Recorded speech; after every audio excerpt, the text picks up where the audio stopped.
Hello, everybody, and welcome to another Helm to Tower podcast.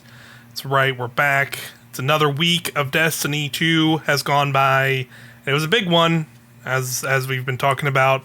The final shape showcase happened. It was revealed. A lot of information in there to talk about with my two friends here. Oreo Neil is here as always. Hello. And Hi. Hello. And then our returning guest, Kam Konek, is here as well. Hello. I can't believe that the final shape is a square. Wow. That's wild. All this time. You know? They did triangles, they did circle, you know? Now they're doing square. Like, Yeah. that's insane. That's crazy. The witness all along just wanted to be a square or for whatever reason. Here we are. Got him. The final battle. Look, he already looks like Megamind, so Yeah. he's already kind of a dork ass. So Yeah, we need to take him down. Besides the final shape, the new season has started. Season of the Witch, as we now know it as. We've probably all been playing it here a little bit here and there. So we'll definitely talk about all that fun stuff. Before we get too deep into all the news, I have a crime that I have to admit to committing. Oh, please. Please. So as of like 20 minutes or so before we started recording, this weekend was a Trials of Osiris weekend. I have already reset my Trials rank. Jesus Christ. Trying to get the new. Yep. I know. Mike, Mike- I'm calling Mike- a therapist right now. Yeah. It is fucking Saturday.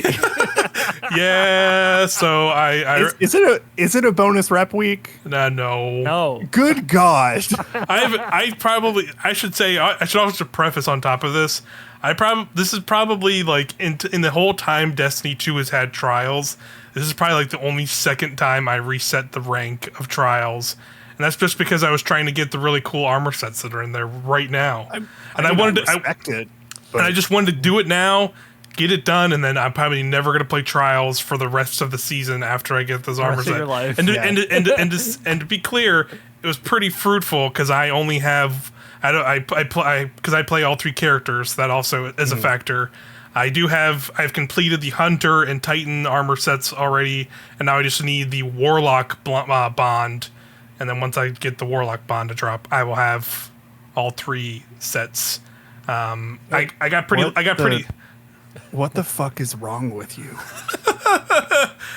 Respectfully. Respectfully, there's a lot of things. I like chasing armor in Destiny. I like the drip game. That's my thing. Yeah, I get that. it. True. So when there's actually like fun, worthwhile armor to go chase, like I'm gonna get it, and I'm gonna get it. I mean, I talk a lot of shit, but I do have the like Iron Banner chainmail shader, so I get Yeah, it. me Yep. too. I get it. Yeah, So- it's funny, like, for the first time ever, in any instance ever, Mike and I also played Trials together this week. Yeah. Oh, wow. Yesterday. That's Yeah. how...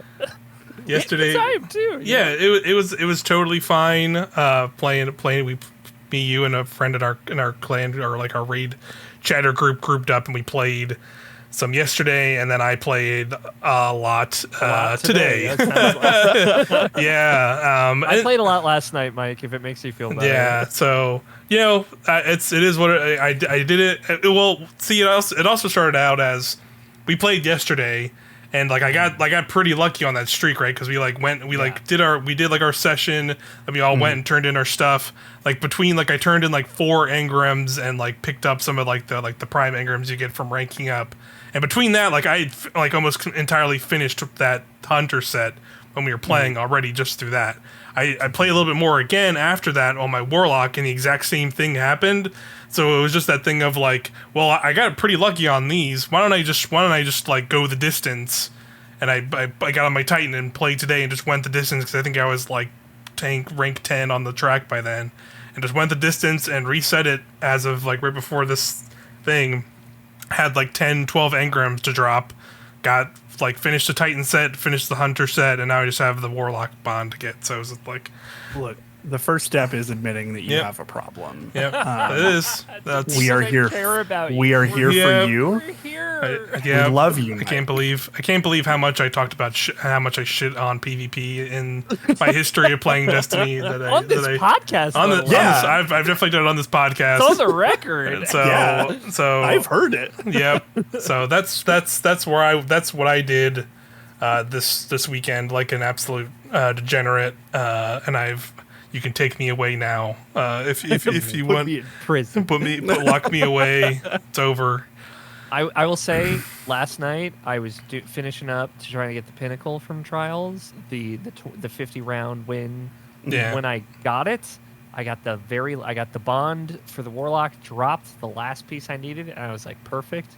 I'm never going to think about this again. Yeah. The last time that I played Trials, I queued up with some of my clanmates, and 3 games in, we all were just like, I don't want to do this anymore. And so we just stopped. Yeah. Yeah. Are you also permalock? Did we discuss this? Yeah. I am a Warlock main, like, almost entirely. You know that they gave us like a dragon armor set, right? Yeah, I do. Yeah. Look, It's I'm not saying pretty that I'm sick. not going to go through it, but I am going to go for it on a weekend that's not when Armored Core 6 came out. Yeah. Sure. Yeah. That's, So- that's would fair. probably be You know, that's honestly probably going to be what it is. So, Just wait for the booster or whatever. absolutely. But to your point, Mike, before we dive into all the billion things we have to talk about right now, Mhm. I also have played so much just strikes and gambit and stuff, like just because it is so nice just to have things to chase that are Yeah. fun to chase. Yeah. That is definitely something I was going to bring up once we start talking about the season itself, for sure. That's nice. Yeah. Really It's good. nice. It's A great. lot of good. I like liking Destiny too. Yeah. It's great. Yeah, absolutely. Let's get into the final shape showcase. Happened. Final showcase. The final showcase of Destiny 2 happened. Actually, I'm sure there'll be plenty There's more. going to be more for sure. Yeah. This thing Yeah. prints money. Yeah, absolutely. So the showcase happened. If you haven't seen here on our YouTube channel, youtube.com/Tower, you can see mine and Ori's actually live reactions. That's up on the channel if you want to go see our live reactions. But now we've had, about a weekish or so, close enough. By the time this episode comes up, it'll be a week or so. So I wanted to circle back around and just give general thoughts before we get too deep in the details, I guess, and also can give you an opportunity to just say where are you at after having watched that showcase? Were you feeling the expansion? Where are you at? I knew it's one of those things with Destiny, the life cycle of community sentiment is absolutely very cyclical. Yes. Yeah. Where Season of the Haunted. yeah, you get into season 2 and 3 of a year, and then people are just like, "This is the worst fucking game of all time. I hate it so much." And then a trailer drops, and everybody's just like, "This is the best game ever made." Yeah. I really enjoyed the showcase. I am also somebody who I think was decently positive on Season of the Deep, so I wasn't as everything is falling apart on fire going into this showcase. I thought it was great. I thought it was really fun. I think definitely knowing what Joe Blackburn said about setting expectations for the showcase, this is what it is focused on. He was absolutely right. It was a very focused hey, here's the final shape. Here's what you're going to be doing in it. As far as the story goes, here's a little bit more info. Here's some weapons. Here's the season. All right, deuces. And I thought it was great. I thought it was what it needed. And I think we'll talk more on it later, but I think actually the strongest part of that showcase was the stuff about the new season. Because I think Season of the Witch is fucking awesome. Yeah. And If you got Eris Morn, we're gonna have a good time. Dude, no kidding. Mm-hmm. I was pretty high up on it. I have already got my pre-order in for the big expensive version of that because I am a mark, but And you want that little tower. You just want to have it sitting there. I didn't even play Destiny 1, but I'm I have to have it. I have to have it, I'm pretty stoked on it. I think everything they said as far as their focus being on the campaign and like how there's nothing extra to do once you start that campaign. It is the most important thing in the universe. And I'm like, yeah, you're right. It should be. Like, it 100% should be. Yeah. The season so, or the episode doesn't even start until the week after. Yeah, I think that's great. Yeah. I think that was like a super smart idea. But I am also somebody who gets, I'm very susceptible to like a flashy trailer and just, I like being excited about things. All of that. They do it good. They make Their really good marketing trailers. team is they make so really good fucking good. trailers. Yeah. So, oh my god. They always have. Yeah. Yeah. I'm pretty stoked on it. I sometimes go and watch the Stasis reveal trailer. Me too, dog. Yeah. There's definitely a period of time where I'd occasionally just be like, let me just go watch some old Destiny trailers, and I just get fucking hyped again, and then it works.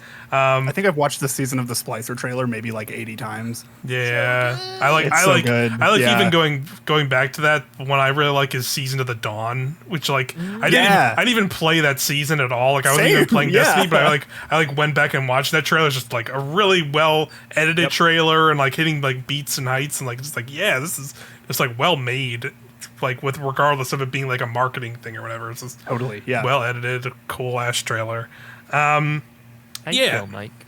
I would say I think I'm in the mindset of like I am excited for like where, like you said, like I think, you know, having jumped into the Season of the Witch right after the showcase and like playing the season and the season really like having a really strong start with all from all different facets of like following the story, but also like having tons of cool new like exotics and other things to get that like that's what like really keeps me like engaged with Destiny. That stuff all hit, and then like I think like the final shape stuff was cool and got me like excited, but it was also like I was not, but also at the same time I'm not like necessarily blown away. But I also think that's because they're very intentionally like they're not going to show us a bunch of stuff because it seems like it's very focused on the story and like doing the campaign and the campaign itself like really being good, and then probably like leading into whatever the raid's going to be.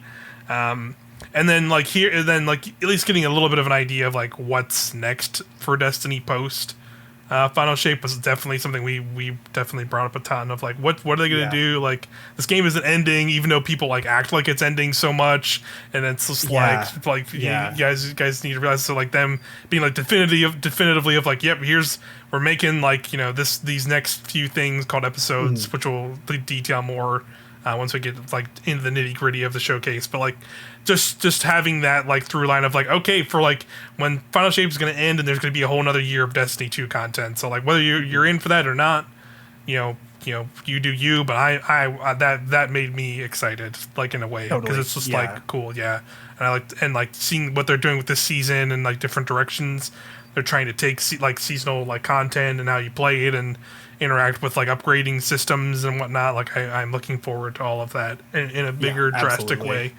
So yeah, I would say overall, I think I would say like if I think about it from like, you know, what like rating them or whatever, like I would look at like, you know, maybe I came way more blown away or like super like, oh my god, like mind blown, maybe some of the previous expansion like reveals of expansions. Like, you know, but I think that Witch Queen showcase was real strong. Yeah, like just like that like because like this one, I think what really helps is obviously because you have that kind of surprise moment of like, oh shit, there's fucking Hive Guardians who have our powers. Right. Like, what the fuck does that mean? Oh shit, and like also like when we got Lightfall, it's like, oh shit, we have Strand and you're grappling. Like, what the fuck, you're grappling in Destiny 2 now? That's wild. And like this didn't really have that as much. But it still had a lot of cool stuff, right? It had like the weapons and some other like little teases and details that I'm sure we'll learn obviously more and more about as we get closer, and obviously when it comes out, though, like it really come down to like what happens in that expansion like campaign and stuff. But yeah, overall stoked. Yeah, happy to be in like a better, like you said, Cam, like happy to be happy about Destiny 2 in ways absolutely. and not feel like, you know, people are like side-eyeing me for like enjoying a game I just enjoy. Totally. Because like that's just how sometimes people can be on the internet. But also Destiny especially. Yeah. So Ori, where are you at? I'm excited. I think similarly, I wasn't like blown away. I don't know how I feel about the Light Supers stuff. I'm obviously I think we talked about it, Cam, when you were on last. Like, I love Radiance. I am so excited about it coming back. I have never used it. It's great.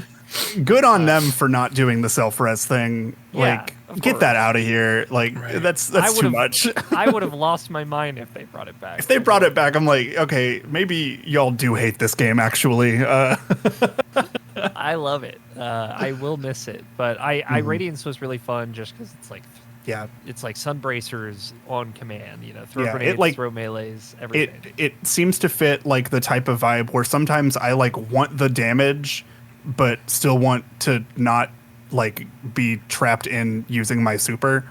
Like I just want to be able to just like go off, but shoot a rocket if I have to, right? Yeah. I'm really curious how the damage buff is going to work, how the Scorch buff is going to work. But just like with Strand, when they showed us Strand, there were things that they were testing there that were very different from the final iteration that we got. So I'm sure they're still tuning things and figuring stuff out. It's just weird, I guess. Like it makes things feel unbalanced in a way that they're already starting to feel like anytime anybody brings up stasis, it's like, oh yeah, more stasis. Yeah, it would be nice. Corner. Definitely feels more neglected than ever. Getting the cold shoulder. Hey, there it is. And so like that has me concerned, right? Like when we were watching it, I brought up like I wonder if they'll do more supers in the episodes to follow. That'd be really nice. Yeah. But they've not said that, and they're not committing to that, so I'm not expecting that. Just makes me wonder like what the timeline for aspects and supers and things for subclasses is going to look like. But once the pressure valve is off, right, then it's like, okay, we can kind of add this whenever. Maybe Act 3 of Episode 1, it's like, hey, here's a new Void Super for everybody. Like, go nuts. They have more of that flexibility with this format they're shifting into that I do think is interesting and exciting. It's weird how they were non-committal about like what's going to happen after these first 3 episodes. Just say like, hey, we're going to do an expansion at some point, but maybe it's not right here. Maybe we'll do a couple more episodes, but I'm sure they're figuring things out and laying out the groundwork for whatever big arc they want to do next. But yeah, I had a good time. It's hard, kind of like you said, Mike. We don't know. They weren't able to say anything, right? It's like Cade's gonna be there. Cool. Yeah, everybody's here, and we're fighting the Witness, and we're going to the Traveler, and like, hey, you like the tower? It's here. Great. Yeah, like, and to an extent, we kind of knew a lot of that stuff already, like going into this, just because of how the seasons have been, like how Lightfall ended. It's like obviously like from the moment Lightfall ended, we were like, we're going inside. It's like, okay, that's where the next expansion is, right? Yeah, exactly. So and then I think it was nice of them straight up being like, hey, the Witness is the raid boss. Just don't worry about that. Like, I think that was like, okay, thank you, because a lot of people, myself included, really wanted that to be the case. So and I'm excited about that raid. Me too. They seem very confident, and I like that a lot. Lord knows, like, what if the raid is just called the Final Shape and it takes place in an object that is some final shape? Sure. Form? Yeah. It's a square. I'm telling you. It's a big square. And there's 4 encounters or 6. On each side. Shit! It's like a big dice, and then like the final encounter is the like 4-dimensional cube inside of it. Yeah. I was thinking it like starts off on a weird shape, and then the shape like transforms as you like go through encounters, and you like maybe you're like in a pyramid, but then it becomes like a sphere because now you're removing the influence of the Witness from inside the Traveler, so you can like have like and it like transforms kind of the raid as you're doing it. They played around with stuff like that in Root of Nightmares, so I fully expect them to lean into it, and like we talked about last episode, Mike, of like finally a raid with multiple enemy races, like outside of like Taken plus whatever, it's like, all right, maybe there's a Cabal encounter, maybe there's a Scorn encounter, maybe there's a Fallen encounter. That'd be pretty sick. It'd be cool if they figured out a way to subjugators in a raid seems very scary. There's the new enemies, because that was something we brought up of like the potential of like the raid also, because everything's about us like rallying together to like go in, and now we've seen from like the trailers and stuff that like Cade, Ikora, and Zavala are like in the Traveler with you going through the campaign. So like that'd be really cool if they somehow like were in the raid also, like helping you in some way. Like maybe one encounter is you helping like Zavala, you have to like help Zavala do something, or Ikora's like doing something, and you have to like help like have her like do something to like start a damage phase or do whatever whatever it means. Like I could, that'd be a really cool idea. Like in practice, it's probably a lot more challenging to like build whatever. So like I don't want to fully expect that, but like that would be super rad if they were able to do something. But that like we're that. thinking like that has me very excited, right? Yes, like absolutely, for sure. The way they talked about it made it sound like, hey, this is the finale. Like this raid is the finale. And I kind of like. I know there is like some hesitation from some people in like the greater Destiny community of Joe during the post show saying something like, yeah, like if you finish the campaign, that is like a satisfying ending, but like there's also the stuff still in the raid where you like confront the witness. Yeah. So like to me it sounds like a fucking called shot wild thing. Like maybe in the campaign we're basically like severing him from the Traveler or like keeping him somewhere, and then in the raid they're just like, we have to put him down. Like he cannot stay alive. We have to put him down. And like they also kind of alluded to like something maybe opening, because they said like, I think his words specifically were like, you don't have to like see you don't have to like it would behoove you to play the raid because you'll see like kind of more definitive end, but you don't have to see the ending is what they were saying. So like that to me says like there maybe they'll like just like once the raid is beaten, like stuff will open up. They already said like there will be stuff that opens up after you complete the campaign and the raid and stuff. Yeah, and there's like the episode's not going to start until the reset after that weekend too. Right. So the thought that I went to immediately whenever he said that was like, okay, if I have to reload into this raid after World's First is done, I'm gonna mash that escape key so I do not see that cutscene until I finish it. And I'm very curious about the Pale Heart, like as a destination. They talked about it being linear, which makes me think of Dark Souls 3, which I'm not a huge fan of Dark Souls 3, but the level design is not necessarily my biggest problem with it, where it's like at the beginning of Dark Souls 3, you can see like the end of this straight line that you're going to, and you're kind of going through these big areas as you're going through it. So that's what came to my mind. I don't mind it being like reflections of the past and stuff. I think that stuff's great. I'm cool with that idea of like them like remixing sort of stuff. I know like I definitely saw people like it was like the day fucking up being like reuse assets whatever, but like contextually like I'm okay with it here because it makes a ton of sense and it's super cool. Like don't like you know how many years like Bungie devs had to hear people being like, man, when's the D1 tower's coming back, right? Put the D1 tower in the fucking video game. Like, come on, like they're gonna. Oh, I hear Lightfall leaks. The Travelers, the pyramids are gonna show up and destroy the tower. Then we're gonna go back to the old one, and it's like, shut up, man. Who cares? like no one cares about the D1 tower, but like they did it. You literally see it like in like the CG trailer, and they had like literally like a whole sequence when they're like, when you first come into the Traveler, we want this big moment. And you like literally land in the freaking D1 tower, and like that's where the campaign itself starts. Is the freaking D1 tower? Like there you go, motherfuckers. You just go there whenever in that destination. Like, I think this all the time, but like so many Destiny players do not deserve all of the cool shit that Bungie puts in these games. For sure, like absolutely, it's insane. Like they'll never be happy. Like fucking oh wow, you're complaining about reused assets in an area that is fundamentally built on your experiences and memories. Like, fuck off, maybe. How about that, bud? Maybe fucking chill a little. But overall, it's crazy. Overall positive. Agreed that the season is very, very exciting and gets me excited. Episodes sound really intriguing. I'm very excited for a format shakeup. The only thing that I like came out of that like really, really wanting to know is like what it looks like after those 3 episodes. But like, there's no way they're not gonna tell us with like a decent, ample amount of time. Yeah, we'll know probably by August of next year. Oh, for sure. Yeah. I definitely would imagine that as well. I wouldn't be surprised if there was like another showcase next year or something like that. Absolutely.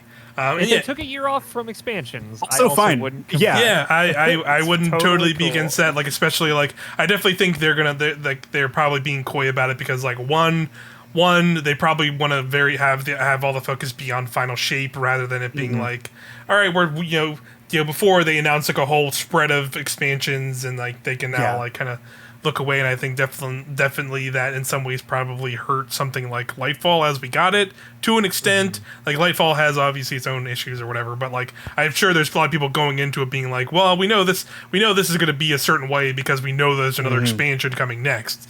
So like I think them like setting up another fully big expansion for Destiny 2 when they're trying to sell the big huge finale moment for this saga could be like, I think that's maybe where their apprehension is. But also like you said, they're doing like a huge big shift in like that with the episodes and stuff. So I bet they also want to maybe see like how we react to that format change and if people like it or dislike it. And like if maybe people dislike it, then they can maybe figure out a way to like shift that or do something else or do something before they commit to like doing that seasonal model and also delivering huge expansions at the same time or whatever.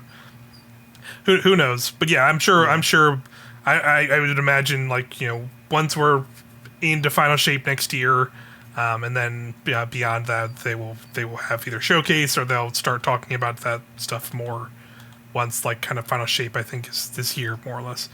But yeah, let's get into it. I didn't even realize this, but I found it when I was like going to look for these. They did like a recap like blog article here that from what I kind of glanced through it, but I did not read every single bit. But I definitely saw like a couple extra tidbits here that were nice to see confirmed. So I'm just gonna read through some of this. The first thing I want to come up. This is kind of their initial start here.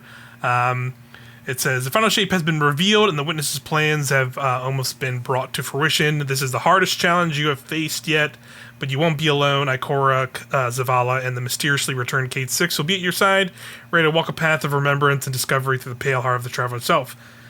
The main story of the final shape will be told throughout the course of its campaign, which you'll be able to complete with increased difficulty and rewards in a legendary campaign. So there's your legendary campaign confirmation. He didn't say that, and some people were like, is it there? Like, yeah, it's there, of course. I feel like it's just kind of assumed at this point. Because exactly. It's just so successful for him. Yeah. And then they're going to say, when the campaign has been completed, there's plenty more coming in the new raid.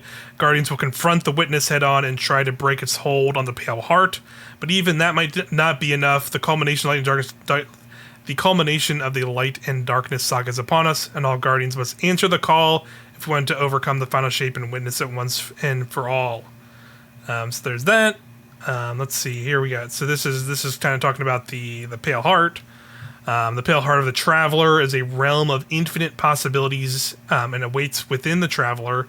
The Pale Heart is born both from the light and the memories of the darkness. It's the place the witness has been trying to reach for so long, and now that has arrived. It's where the final shape will be conceived. Unless we stop such machinations, the universe will become a single moment frozen in time forever. There you go. That's a bit frozen. That's what. Stasis. The witness just needs to let it go. You know what I mean? Yeah. Talk about a stasis buff. God damn. Also just shows up. That's great. That would be great for me. Yeah, that's the Frozen crossover confirmed for Destiny 2. Give me Frozen.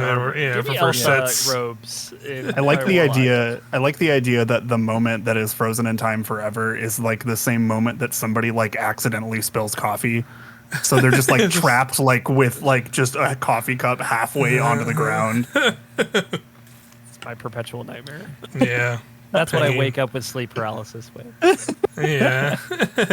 So there's more interesting details about like this the Pale Heart of the Traveler in general here. It says it's hard to define what the Pale Heart is, but it's a world that I think it's a temple, but it's a world has been created by the Traveler's consciousness. me a little typo there, but one that has been influenced by both the presence of the Witness and the Guardians. It's a realm of infinite possibilities, made reality by experiences and desires of those inside it. Exploring the Pale Heart through the Final Shape campaign will feel like a more focused experience than ever, and will have a clear path for players to follow. It's its first linear destination in Destiny's history, and will feel both familiar and unsettling. It will evolve along with your actions, and the enemies plaguing it will escalate their aggression the more you advance on your mission to stop the Final Shape. But the campaign is only one part of the Pale Heart. Once completed, the destination will open up, and new secrets and activities will be available. Players will be able to explore it thoroughly then, causing a reaction that will change the world surrounding them. That's interesting. So, like... Yeah, they mentioned this. I really am curious what this means.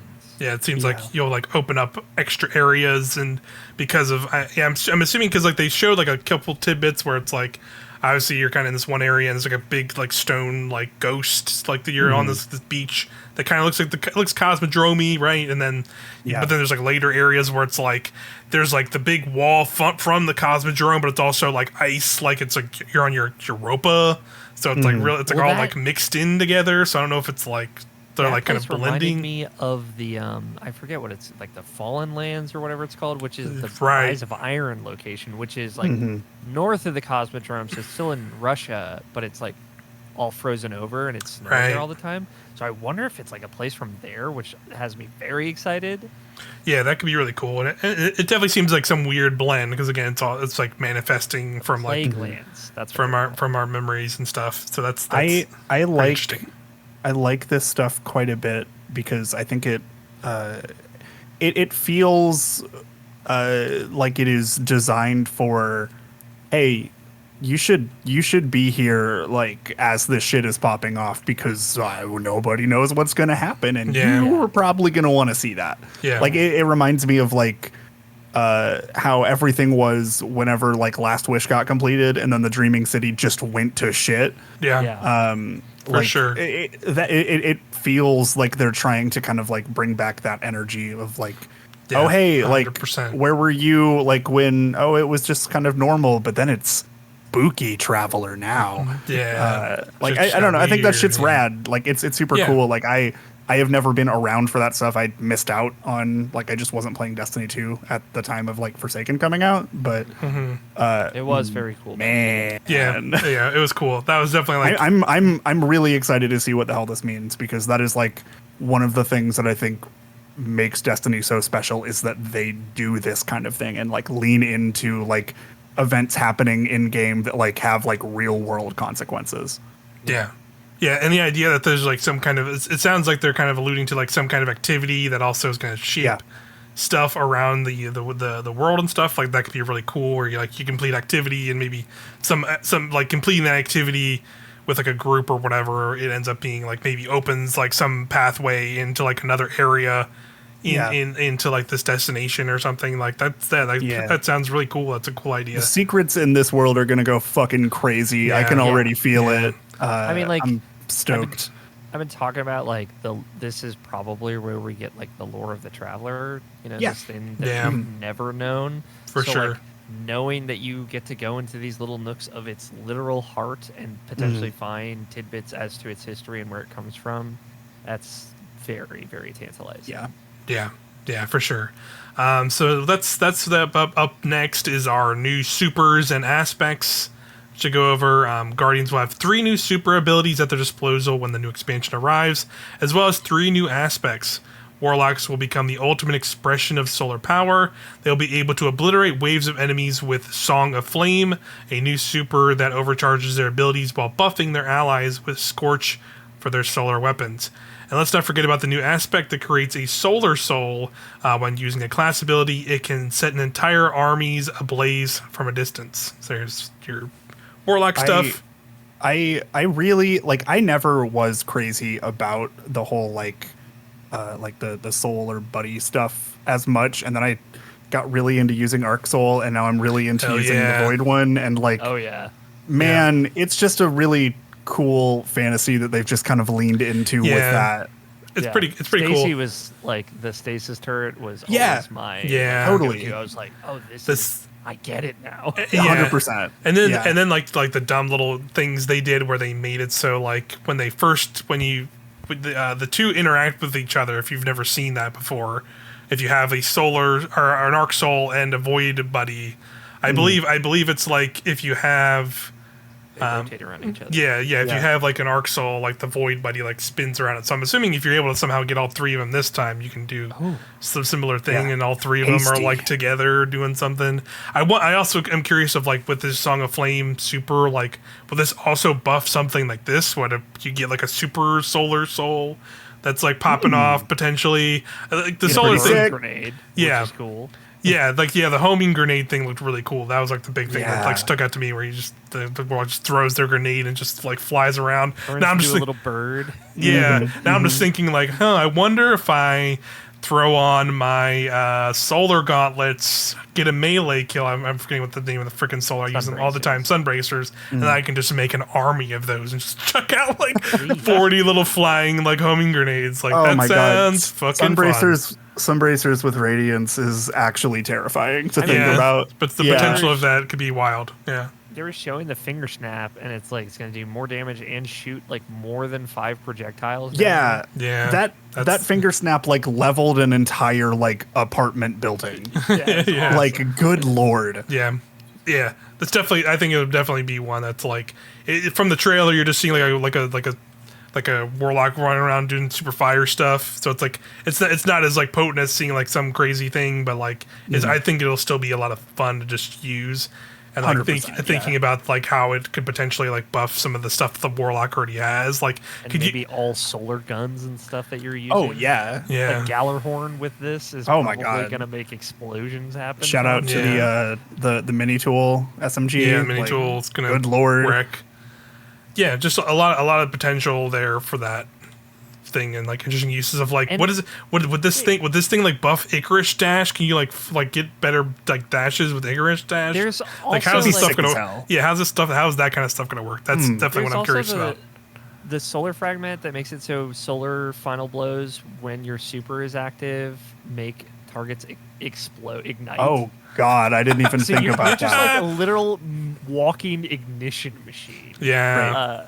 You know what does a lot of damage? Explosions. A lot. Like you could, even if Gallarhorn doesn't set things on fire, you can turn that aspect on and just jump up and shoot shit. God, Gallarhorn with ignition is maybe the scariest thing I've ever thought of. Yeah. Now we're talking. That's good. That's gonna be spicy. Damage. That's gonna be spicy.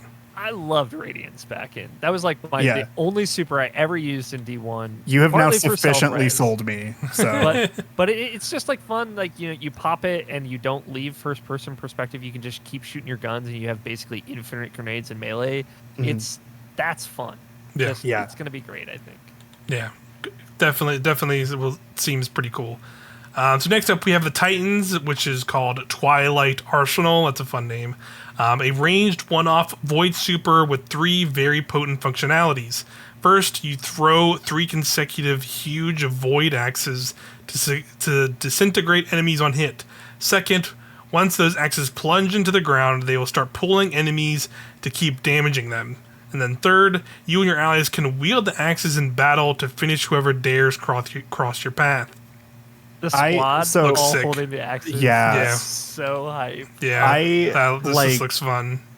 The thing that I like, this super is absolutely sick as fuck. Like, front to back, I'm like a little jealous, but then they're like, you can pick up the axe, and I'm like, I'm good, great, awesome. Yeah. But like, the thing that I really appreciated about this like particular thing in the showcase is like both of the guys talking about it, they knew this is the hottest shit of all time. Yeah, they were like, like there was a level of confidence. Axes, there was a level of confidence behind this one. They're just like, you are going to love this, and you do not get an option not to. And I'm like, yeah, you're so right. Holy shit. Yeah, I was right there. I was like, yeah, this is fucking sick. Like here it is. Like here it is. Your one-off melee super.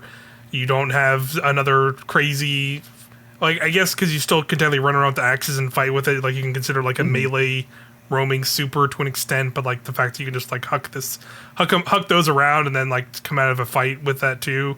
Like I'm curious because I think they said it in the showcase. It doesn't say it here, but like they said, like you can throw an axe and it'll like stick into like a boss or an enemy, like the hunter or like stick does when you throw it. So like that sounds pretty cool. Like just like sticking 3 of those into a boss and like seeing what kind of damage it does, and then like I guess you can still pick them up when it drops off the boss or something. Like that seems silly. I'm curious about that kind of stuff. But yeah, it just looks cool too, because you just see the Titan just like make giant axes, and you're just like, yeah. Oh my god, it was so fucking cool. That's really fucking cool. And then they also have their new Void aspect, which I think is also pretty rad. Yeah. They have a new Void aspect that lets you consume their grenade to create a moving shield that not only protects them and their fire team, but that also can absorb enemy attacks, and the stored energy can then be released into a massive area of attack that won't leave a single combatant standing. Yeah, it just looks cool, because he straight up just does like almost like a Black Panther move, where he just like makes a big ass shield, absorbs all of it, and then just like sends out a big wave. That just looks fun during this. Yeah, so. It just looks fun as shit to do that. There's no way this doesn't get disabled before the new raid. Just standing with that in front of the witness and just reflect its move back at it. And then just one. Yeah. Oh wow, you reflected a wipe mechanic. Insane. No, wiped the witness. Wow. Yeah, holy shit. It seems like really, really cool, but like that is one of those things, like that's not me like putting shade on like the Bungie development team at all, but that just feels like one of those things that like you just cannot account for all possibilities. And like within 2 days of that being out, people are just going to break that thing wide open. Learn that you can like shoot Parasite up in the air, put up the shield. Oh my god! And then create like a 200 million damage explosion. Yeah. Somebody just puts it up, and you like everybody just throws their supers into it, and then they just reflect all your teammates' supers. Damage level. That would be really cool. That would be tight as hell. It'd be tight as hell. Like deflect a Chaos Reach into a boss or something. Just charging a Chaos Reach like into the shield and then just launching in the full thing. We're hitting Thor, Iron Man, Captain America. 100%. Let's fucking go. I'm in. Super fun. And then lastly, we have the Hunter has a new arc super called Storm's Edge. Arc energy is all about movement, so it seems natural that hunters can summon an electrified dagger that teleports them on impact and allows them to perform a powerful whirling strike for massive damage. It can even be executed 2 additional times. There's also a new arc aspect that allows hunters to consume their class ability while airborne, propelling themselves into the air, jolt and damage enemies that are below, and amplify themselves and nearby allies.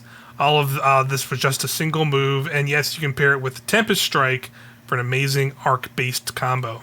So that sounds... That's what the hunters needed, a 4th jump. Yeah, all kinds of jumping, crazy whirlwind jump that apparently jolts enemies. I don't think they said that in the showcase. This super makes me never want to play PvP ever again. Yeah. This seems pretty interesting. It seems cool. Like it seems cool, yeah. It seems really cool. Like all 3 of these supers, I'm like pretty stoked on. If you can like drop the teleport on the same spot 3 times in a row, I would bet you can do some nasty damage with this. Yeah, just throw the blade at your feet basically, and see if it lets you do that. Yeah, that could be really interesting. Yeah, what that is, and then like the aspect, like I'm not fully sure if I'm in on yet, but like considering like I'm trying to think of like the arc aspects I'm already using on my hunter, and it's like I know I have the one where it's like it's all about doing like the dodge roll to get the jolt punch, but there's another one I'm trying to remember. I don't remember what it is, but it's fun because amplification is not an easy to access verb outside of arc, right? Like there are a couple things that can do it, but like I imagine like if we're like, because I love thinking about crazy damage optimizations, but like you have one hunter run this and then one warlock run arc with arc soul, so that way you can amplify 6 people in an arc rift and give them the super arc soul, even though half of them aren't on arc. When you amplify them as the hunter, and suddenly you're doing crazy fucking damage. There's definitely scenarios, and you're jolting the boss, I'm assuming, which isn't nothing, you know. Yeah, for sure. Interesting use cases to see for sure, and like mess around with, for sure, potentially with the stuff. Yeah, these all seem cool. Like again, like I was with you, Ori, a little bit of just like, that's Yeah, like, obviously there was the presumed new subclass Copium and / Hope for like this showcase. It didn't happen, which it is what it is, and like I think it got exacerbated by like there was a leak, probably like I don't know, it was a little while ago, but like it seemed pretty legitimate because it was very similar to another leak that happened before, like with Strand, where like some art, some like kind of like VFX showcase video got shown out. It seemed like it was like mimicking that, like it could still be a legitimate thing, I don't know, but ultimately like it was a thing where they were showing off like some like transmat effect or some other like emote thing, and then it briefly goes into first person, and then you could see like the UI, and there was like a new super symbol, and you could see they had 2 melee charges, and the melee was red. So people were like, "Oh, red subclass confirmed! Shit. It's real!" And so like there's probably a lot of people who like went into this like, "Oh yeah, red subclass, it's happening." Then nothing happened out of it. Has not been confirmed if that's legitimate or not. So like, don't even that could just be like that could totally just be some weird thing in there they have for like internal purposes where they can change the colors of that shit for whatever reason or do whatever they want. So who knows? Who knows? It's never gonna happen. But I also like it makes sense from like I was watching some of the reactions to all this, and like I think Dado made a really good point in his follow-up video where he just straight up says like, we're going into the Traveler, who is all about the light, so it kind of makes sense that we're getting more light powers. And it's like when you put it like that, it's like, okay, that you're right, that's a good point. It makes that does make sense. Like a 4th light subclass as a possibility last episode, as how that could be really cool, right? Or adding more aspects and stuff to light. So I'm totally into this. Yeah, and just like also like the idea of like, what are some of the things people ask for in terms of like the big things that people constantly ask for whenever a new Destiny expansion come up, especially in these later ones, is always like a new subclass and a new enemy race. And while we're not getting, and then while this is like the finale and they want to be focused on the finale, like what's better than to start a whole new saga than introduce a whole new enemy race to go chase after and like learn about in a mysterious, like have this big mystery to set up like later stuff to come with a new enemy race and like maybe a new subclass. So like that's probably where I think that it's going to go in some way. They're called the Vex 2. Oh shit! I was literally about to say that. What the fuck? Yeah. Synchronicity, my friend. God damn it. Vex 2. This time it's fucking 2. personal. Ooh. They're the Vex the other Vex didn't want to tell you about. That's we right. get the Vex Milk subclass. Oh no! Absolutely. Okay, that's too far. We're no milk subclasses over here. That's all the super stuff. Next, they talk about the subjugators a little bit. These are the new enemies they kind of show off in the showcase. They're basically like kind of captain like enemies where they said they're not like tormentors. Where I think they straight up. I think it was in like the post show where Joe himself called them like the Kool-Aid Man busting into like stuff where like which is a pretty good analogy where the subjugators are more like they're a little bit more on the back lines and like straight up kind of like calling almost shots. Calling shots. They are like buffing allies where they said they can give enemies pyramid buddies, and you can even briefly see that in some of the footage where like it's like a little taken thrall with them. And it's no. 10 taken thralls, like little pyramid turrets on their shoulders. Like, thanks. Yeah, like the fact that the subjugators are just like, hey, we got you want more proximity mines, and they tangle you. Yeah. Okay, and great, we suspend, cool. and we freeze, and we do this, and we sever. I'm sure they can sever us as well. Yeah, I love the idea of people at Bungie in the like process of making the subjugators, just like watching all of the stuff that we were doing to like champion level enemies like last season. Being like, oh, these guys are fucking toast. Oh my god. Just they like feeding our own feeding our own medicine right back at us. you like being suspended for 15 seconds. Guess what? It's coming. But here, this is what they say in this blog here. Guardians will face great challenges in their mission to stop the final shape. Content with Rourke's prowess, even if his ego led him to defeat the hands of the Guardians, the witnesses started the mass production of 2 totally new units with even more versatility. They are called the Subjugators. The first type of subjugator is a Master of Stasis. These Deathcasters use their powers to slow, freeze, and shatter, forcing their enemies out of cover and making them vulnerable. The other type is even rarer. It's the first enemy that will use Strand against you using proximity mines. The subjugator can suspend foes and launch projectiles that sever adversaries before dissolving them into oblivion. Yeah. So there you go. That Sever sucks. I'm not looking forward to that. That's they brutal. buffed that, so that's 40% less damage from us. Yeah, Hey, so I think that legendary campaign might kick our ass a little bit. I'm it's, kind of excited. that's gonna be. That's definitely gonna be more intense. I think. It says if Lucent Hive and Tormentors made you shiver, prepare for the aggression and arena denial abilities of subjugators. So there you go. They're definitely hyping those up. I already thought the Tormentors were like a fucking lot to deal with. Yeah. But turns out the one thing scarier than a Tormentor is a Tormentor that stays away from you. Yeah, and you know, buffs like enemies, and also can like put mines. I guess that fucking suspend you and shit. Yeah, dude. Oh my these god, guys are gonna be fucked up. You thought suppression was bad. Nightfalls that year are gonna be fucked up, huh? God, I'm already not happy about these ones this season. Damn the it. only thing that like concerns me about Tormentors and Subjugators is like I love these guys. I don't want them to go anywhere, but where do they fit into this world without the Witness? You know? Yeah, that's a good. That's a pretty good point for sure. I don't. You know, there's certainly a possibility that they kind of form their own faction and do their own thing. Yeah. Maybe there's a disciple out there that can rally them together for future expansion, but. I want them to be around these guys, Darkness subclass enemies. I've wanted that forever. They're I want super these guys cool. in everything, every strike. Let me fight them all the time. I love it. Right. Yeah. Yeah, definitely. Yeah, that's a good point. I actually didn't even think about that. Like, where do these go? Or like, are maybe these like tests for like maybe future new enemies that we could face in different ways? Right. Like maybe we'll see something that was like, when we seeing like what Tormentors were possible of, like we see new enemies that kind of are like evolutions of those in the future potentially. That's maybe that's how they go about it, or maybe they just figure out a way to like keep them around in the stories of like, oh no, and Xivu Wrath is still around for whatever reason, and she got these dudes to come over and help her out or whatever. She gave him a good paycheck with health benefits. Yeah, yeah, exactly, yeah. Hey, sign me up. Let's go. You know? Yeah, right. I'll take it at this point.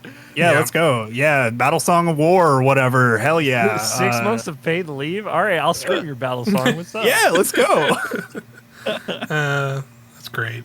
So next up, we have they kind of briefly went over the for the new exotic fusion rifle that you get for the for pre-ordering the annual pass of the Final Shape. Love this thing. Yeah, so it's so cool looking. So yeah, it's called the Tessellation. It says this exotic fusion rifle feeds on the subclass element of the player to change the damage input, something that allows an all strand or all stasis build for the very first time. But that's not all. You can also consume your grenade to load a single high damage projectile that creates a huge elemental explosion on impact. So there it is. It's going to get disabled. I don't know if you guys have heard about the bug. Yeah, it's doing crazy damage now. Like way too much. You can, if you're basically running an Arc Warlock on Storm Trance, you can just infinite fill it with grenades, and it just shoots right. Okay, yeah.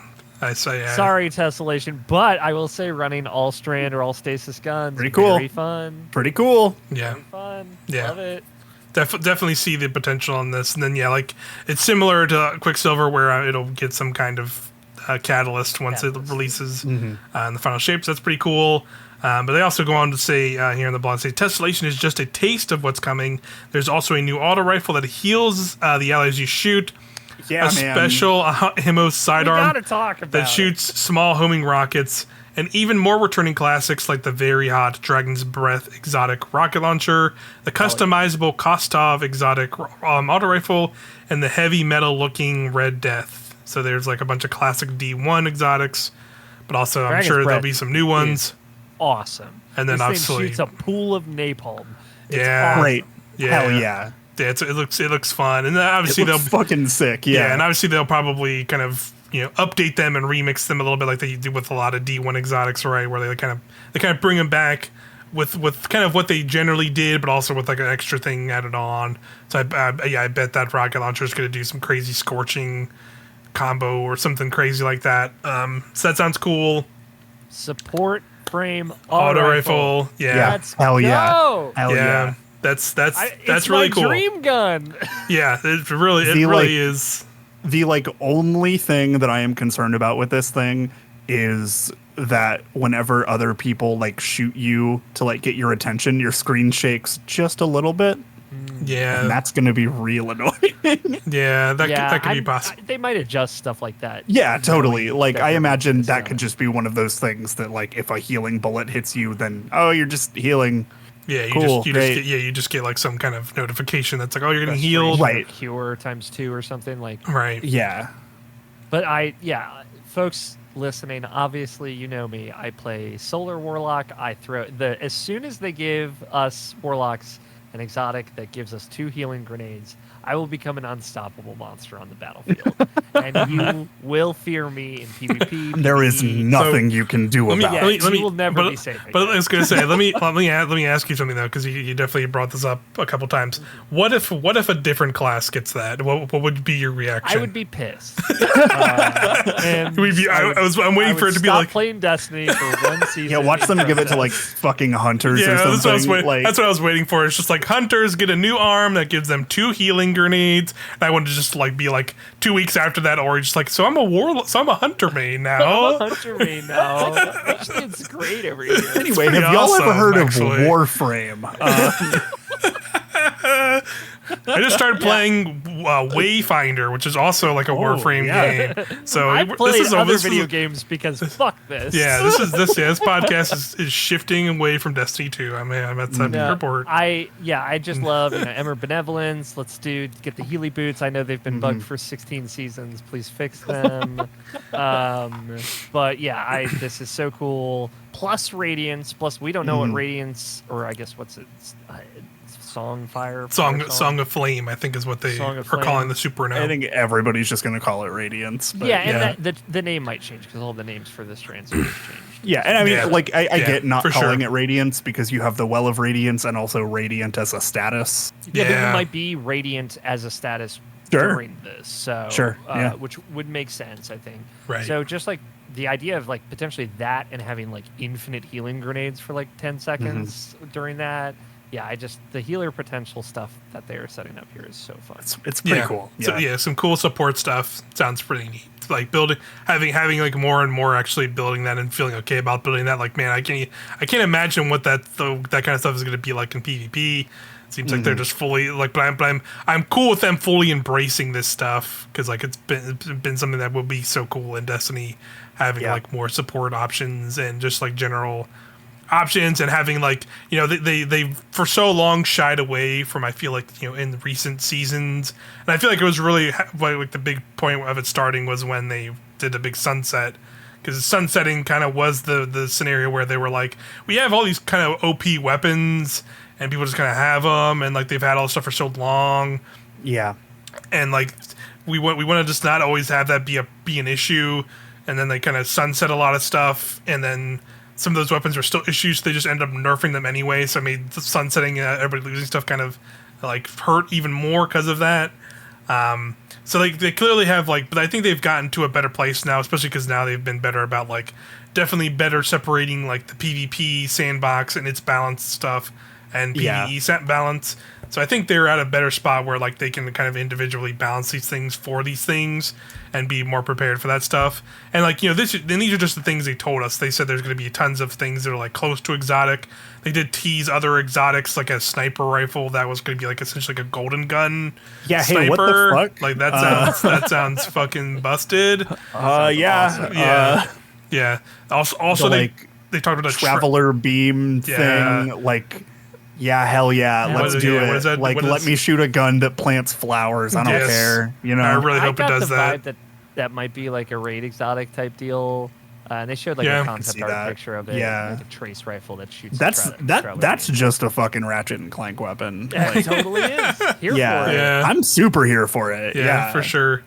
So yeah, And rocket pistols are awesome. they Yeah, talked that's about sick as hell. rocket pistol, a little homing like arc It's rocket not dual pistol. pistols. But. Yeah, I know. We've no new weapons like we were hoping. Where we made some predictions of like either a crossbow or like some going back to dual wielding or something would be fun. Like, yeah, and you just like cast spells with like your nose or something. Yeah, exactly. Yeah, hell yeah. Mm-hmm. Cam, imagine with me dual pistols. One and it's exotic. One is stasis. One is solar or something That's like sick. that. Yeah, that's sick. You can I'm shoot with them you. independently. Yeah.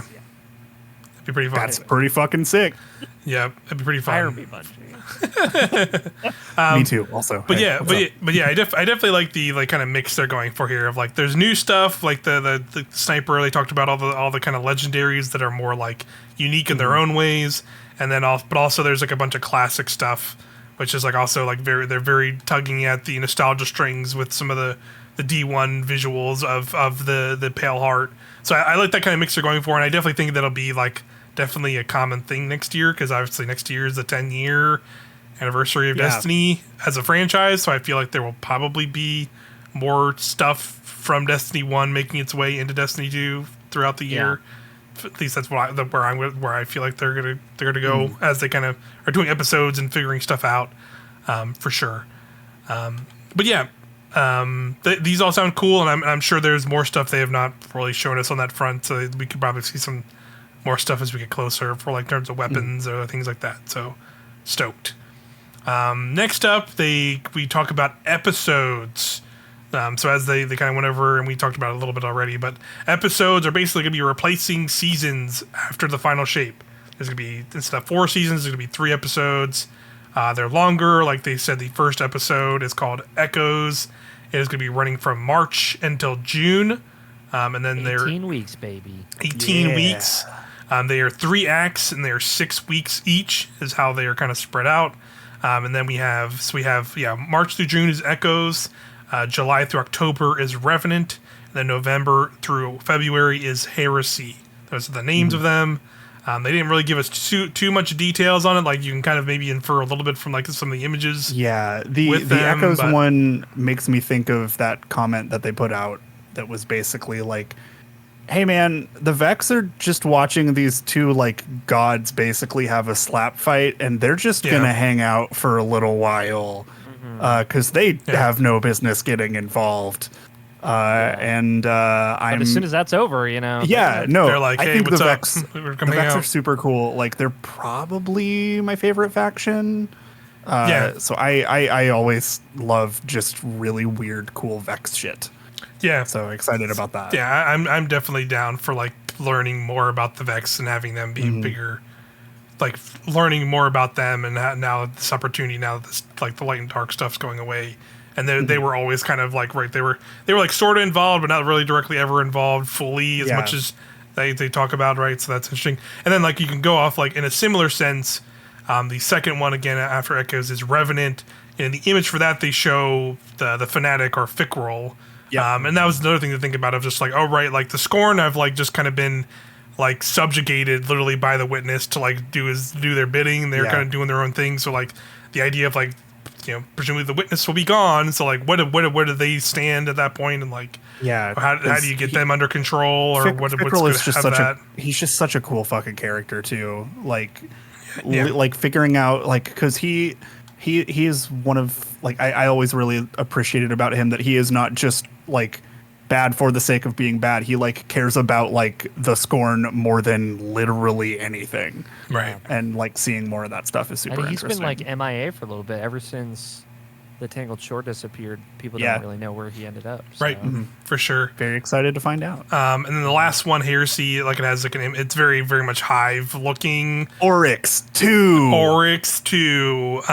For sure. Or Eris Morn. Eris Morn. Maybe she's really she's gone full. She's gonna go full Hive or full control. I have a feeling that she might be leaving the system at the end of this season, and it makes me very sad. So I could see, like, depending on what happens with the end of this season, maybe it's like some Savathun shit or something. I don't know. Yeah, I'm kind of leaning towards Xivu, like them picking up Xivu, because I don't think Xivu's gonna die this season, or like I don't think she's gonna be really involved in the final shape. Like I think what's gonna happen at like either later in this season or maybe next season is gonna like put her out of play for the final shape, and I don't think she's going to be involved in the final shape. And then we'll pick up with Xivu and maybe the Savathun if she's still around as well after that in this thing. That's my old-fashioned family feud, you know. That's my throw out there for that guess.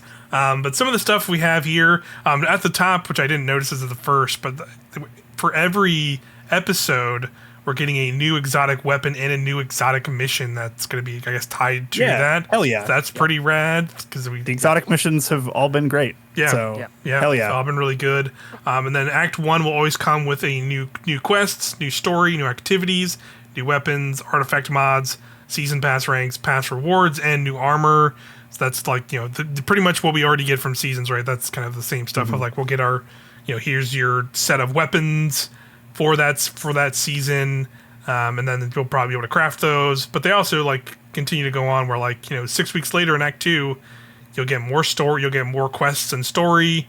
I'll probably pick up from whatever that thing looks we'll get. Like I think Act 2 and 3 for each of them, you just get everything but new armor. It looks like that's which probably fine. Like that's fine. Like more guns halfway and then again in the season. That's very fun. Yeah, for sure.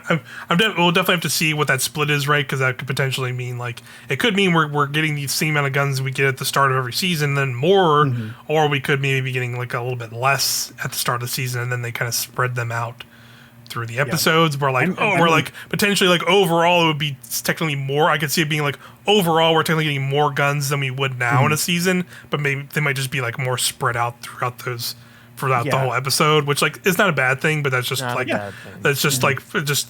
again, it is a different layout of how they're giving this content, right? So we just don't know, right? That's more what I'm saying. We don't really know the cadences of all these things yet. It's just gonna have to wait and see. One thing they did elaborate on in the in that kind of post show with Joe and they did a Q&A with Joe, and I think it was Dan who was the Destiny manager of Destiny or whatever.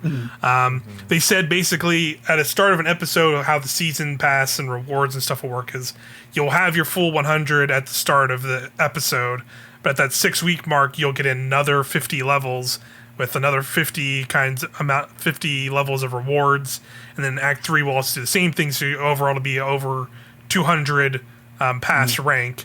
And they said there will be additional, they said they liked the idea of that 30th anniversary reward where you had that tiger head that was what you could wear across all 3 characters if you had it. So they're saying they might kind of do more stuff like that with that kind of those kind of level 200 rewards. Which that's pretty cool. I'm open to that kind of stuff for sure. All that stuff sounds totally cool to me. I'm definitely I'm so stoked about that they're really focusing on the cadence of story beats coming out too. Because I always find myself never really on purpose, but 6 or 7 weeks into a season the story wraps up and then I just don't touch it for a month and a half, right. And we said earlier, any reason to play this game that I very clearly like so much, I'm always down for that, and I just really like it. I just want more. So thanks, Bungie.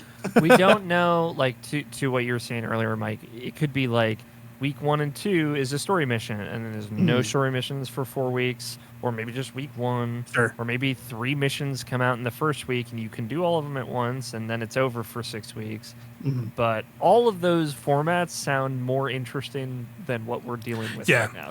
Especially if that allows them, they were saying, I can read a little bit of what they're saying here, but the idea of this will let them potentially do bigger kind of story beats or cinematic moments throughout these things rather than sometimes we've had seasons for so long there's a pretty good ebb and flow to them, right? Of first week you usually have kind of a bigger drop where you get some more cutscenes, some cool scenes we literally got this week, right? But probably by week 3 or week 4 it's all right, you're gonna run this activity that you've already been running a bunch for this week, and then you're gonna maybe get a couple lines of dialogue from a hologram projector. And then you're gonna listen to something in a terminal, and most of that stuff obviously is still good, generally from a story time side. But it's usually it's always that ebb and flow, right? Of week 1 you get something, then you hit maybe week 4 or 5, and you get a bigger thing, again, and then it kind of dies down, and then by the end you maybe get one last little thing at the very end. So like it usually always that similar ebb and flow, where this seems like it could potentially make each of those beats like bigger, which is cool. And I'm just excited, I think, to just, I don't know, like I think the seasonal stuff has gotten stale a little bit, you know, like I'm not going to be out here saying like fucking inflammatory exaggeration, like, oh, this game is dead. Excuse now. Me? Yeah, right. Dead game. Like I think that it is like definitely getting stale, but like, I mean, they wouldn't have announced this if they didn't know that, you know, I'm just excited to see what something different looks like, you know. We're literally deck building this season, so things have gotten kind of wild, and I'm pretty here for it. Yeah. Oh my god. Yeah. We'll definitely get into that. That's pretty rad. It's pretty rad so far. Pretty rad, you know. It's pretty rad so far. Cool. That like other stuff could happen like that is actually pretty exciting. Yeah. Agreed. Can't wait for in a Revenant where it's just a MOBA. You know. Like fucking let's do it. Fucking sick. Yeah. 5v5 on a big map. I want tower defense season. Oh my god, yeah. For the activities like you put down turrets. And you like put down like defenses or something while you're fighting or something. Give me a Destiny auto battler with like fucking hive worms. Let's do it. You know, fight tactics, but Destiny. Yeah, where I'm in. But let me hire us. I'll read a little bit of what's in this episode part, because they do kind of explain a lot more of it too.